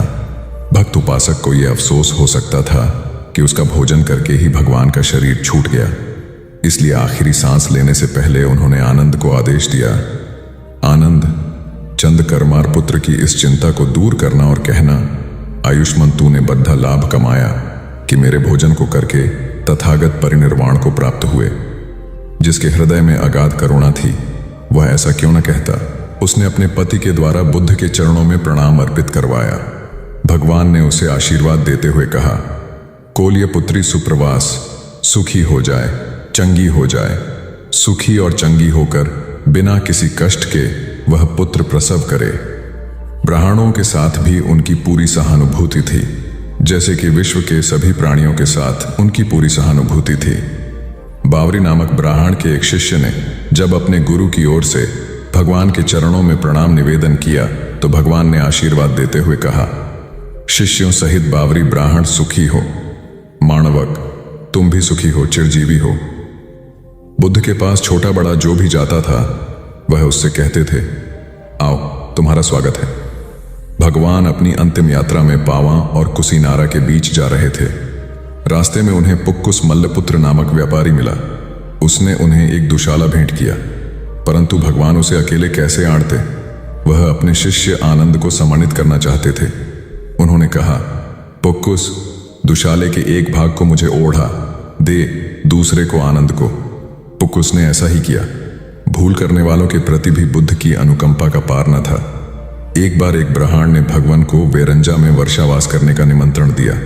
भगवान वहां गए, लेकिन वह ब्राह्मण बहुधंधी था। उसने उनकी कुछ भी सुध बुध नहीं ली। बुद्ध को बड़ा कष्ट हुआ। उन्हें 3 महीने तक कुटा हुआ जौ रोज खाना पड़ रहा, क्योंकि उस समय वेरंजा में अकाल पड़ रहा था और वह भी उनको और उनके शिष्यों को घोड़ों के व्यापारियों से मिलता था। इतना होने पर भी वर्षावास की समाप्ति पर भगवान बुद्ध अन्यत्र जाने से पूर्व वेरंजा जाकर ब्राह्मण को आशीर्वाद देना नहीं भूले। भगवान बुद्ध के जीवन में ऐसी अनंत घटनाएं मिलती हैं। उनमें हमें उनकी मानवता के दर्शन होते हैं। उनके जीवन में कोमलता की पराकाष्ठा थी और उनकी वाणी में अपर्वु माधुर्य था जो सबको अपनी ओर खींचता था। उनके मुंह से क्रोध भरा शब्द कभी नहीं निकलता था। वह मनुष्य थे, परंतु मनुष्य की दुर्बलताओं से ऊपर उठ चुके थे। उनके व्यक्तित्व में मानवता की शुभ ज्योत्सना धर्म की स्थिति बनकर एक राजा ने अपने पुरुषार्थ से राज्य को समृद्ध बना दिया था। राज्य में रण बड़ी सुखी थी, क्योंकि वह प्रत्येक वर्ग के हितों को ध्यान में रखकर काम करता था। जब राजा वृद्ध हुआ तो उसे योग्य उत्तराधिकारी को चिंता सताने लगी, क्योंकि उसे लगता कि योग्य उत्तराधिकारी के बिना सुव्यवस्था अव्यवस्था में बदल जाएगी और प्रजा की परेशानी बढ़ जाएगी। हालांकि राजा का एक बेटा था, किंतु वह अत्यधिक आलसी और कर्महीन था। वह स्वयं को मालिक समझता और शेष सभी को अपना गुलाम। यह अहंकार उसके आचरण में सदैव झलकता था। राजा उसे सुधारने के उद्देश्य से बुद्ध के आश्रम में छोड़ आया। बुद्ध ने अगले ही दिन राजकुमार को आदेश दिया, वत्स, यहां से 5 कोस पर एक जंगल है। तुम वहां जाकर फूलों के कुछ पौधे ले आओ और उन्हें आश्रम के अहाते में लगा दो। यह सुनते ही राजकुमार को बड़ा क्रोध आया, क्योंकि उसने तो आदेश देना ही सीखा था। चूंकि उसके पिता ने बुद्ध को बात मानने को कहा था, इसलिए वह मन मारकर जंगल गया और फूलों के पौधे लाकर आश्रम में लगा दिए। राजकुमार ने उन्हें सींचा और जानवरों से बचाने के लिए उनकी रात दिन रखवाली की। कुछ महीनों में सारा आश्रम भांति भांति के सुंदर फूलों से खिल उठा। राजकुमार अपनी मेहनत का ऐसा फल देखकर बहुत प्रसन्न हुआ। बुद्ध ने उसे शाबाशी देते हुए समझाया, वत्स, याद रखो, जो सोता है उसका भाग्य भी सो जाता है और जो चलता है उसका भाग्य निरंतर उसके साथ चलता है। अब राजकुमार कर्मठ बन चुका था। राजा को अपना योग्य उत्तराधिकारी मिल गया था। कर्म सफलता की कुंजी है, अतः सदैव कर्म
एक समय की बात है, एक युवक जिसका नाम अर्पित था।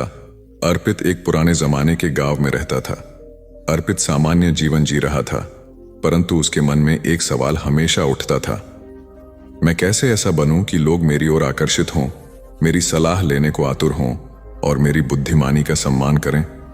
वह हर दिन अपने दोस्तों को देखता जो आकर्षक और लोकप्रिय थे, और अर्पित को यह सोचने पर मजबूर करते थे कि उन्हें इस काबिलियत का राज क्या है। क्या केवल सुंदरता और पैसे से ही लोग प्रभावित होते हैं, या इसके पीछे कुछ और भी है? इन सवालों का उत्तर जानने के लिए अर्पित ने गांव के सबसे बुद्धिमान व्यक्ति संत महेश्वर से मिलने का निर्णय किया। अर्पित ने संत महेश्वर से अपनी चिंता व्यक्त की और कहा, मुझे ऐसा बनना है कि लोग मेरी ओर आकर्षित हों, मेरी बुद्धिमत्ता को पहचानें और मुझे सम्मान दें।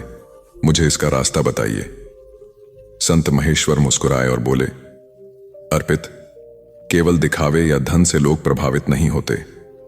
बुद्धिमान बनना एक आंतरिक प्रक्रिया है जिसमें धैर्य, समझ और गहरी सोच का होना जरूरी है। संत महेश्वर ने अर्पित को 3 चुनौतियों के साथ एक मार्गदर्शन दिया। पहली चुनौती, संत ने उसे गांव के सभी लोगों से जाकर उनकी समस्याएं सुनने और उनकी मदद करने के लिए कहा। अर्पित ने पूरे गांव में लोगों की समस्याएं सुनी और जहां भी संभव हुआ उन्हें उचित सलाह दी।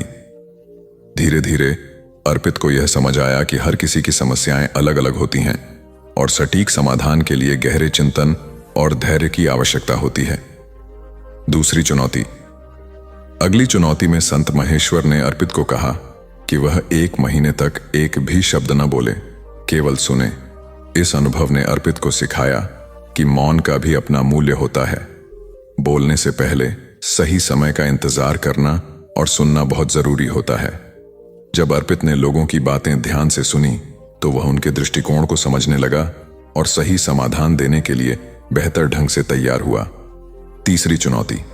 अंतिम चुनौती में संत ने अर्पित को कहा कि उसे प्रतिदिन 1 घंटे खुद के साथ अकेले बैठना है और अपने विचारों पर चिंतन करना है। यह कठिन था, लेकिन धीरे धीरे अर्पित ने अपने भीतर की शक्ति और ज्ञान को पहचानना शुरू किया। वह आत्मविश्लेषण से यह समझ पाया कि बुद्धिमत्ता केवल बाहरी ज्ञान नहीं है, बल्कि आंतरिक शांति और संतुलन से आती है। समय बीता और अर्पित अब एक समझदार, धैर्यवान और बुद्धिमान व्यक्ति बन गया। अब गांव के लोग उसकी सलाह के लिए उसके पास आने लगे, उसकी बातें ध्यान से सुनते थे और उसका सम्मान करते थे। वह अब केवल बाहरी रूप से नहीं, बल्कि आंतरिक रूप से भी आकर्षक बन चुका था। कहानी का अंत। अर्पित ने संत महेश्वर से एक दिन कहा, आपकी दी हुई चुनौतियों ने मुझे वास्तव में बुद्धिमान बना दिया। अब लोग मेरी ओर आकर्षित होते हैं, मेरी सलाह का सम्मान करते हैं और मेरी बुद्धिमत्ता को समझते हैं। संत ने मुस्कुराते हुए कहा, यह तुम्हारे धैर्य, समझ और आत्मविश्लेषण का परिणाम है। बुद्धिमान बनने का मतलब यह नहीं है कि तुम हमेशा सही रहोगे, बल्कि इसका अर्थ यह है कि तुम अपने अनुभवों से सीखते रहोगे, हर परिस्थिति को सही दृष्टिकोण से देखोगे और लोगों की भलाई के लिए काम करोगे।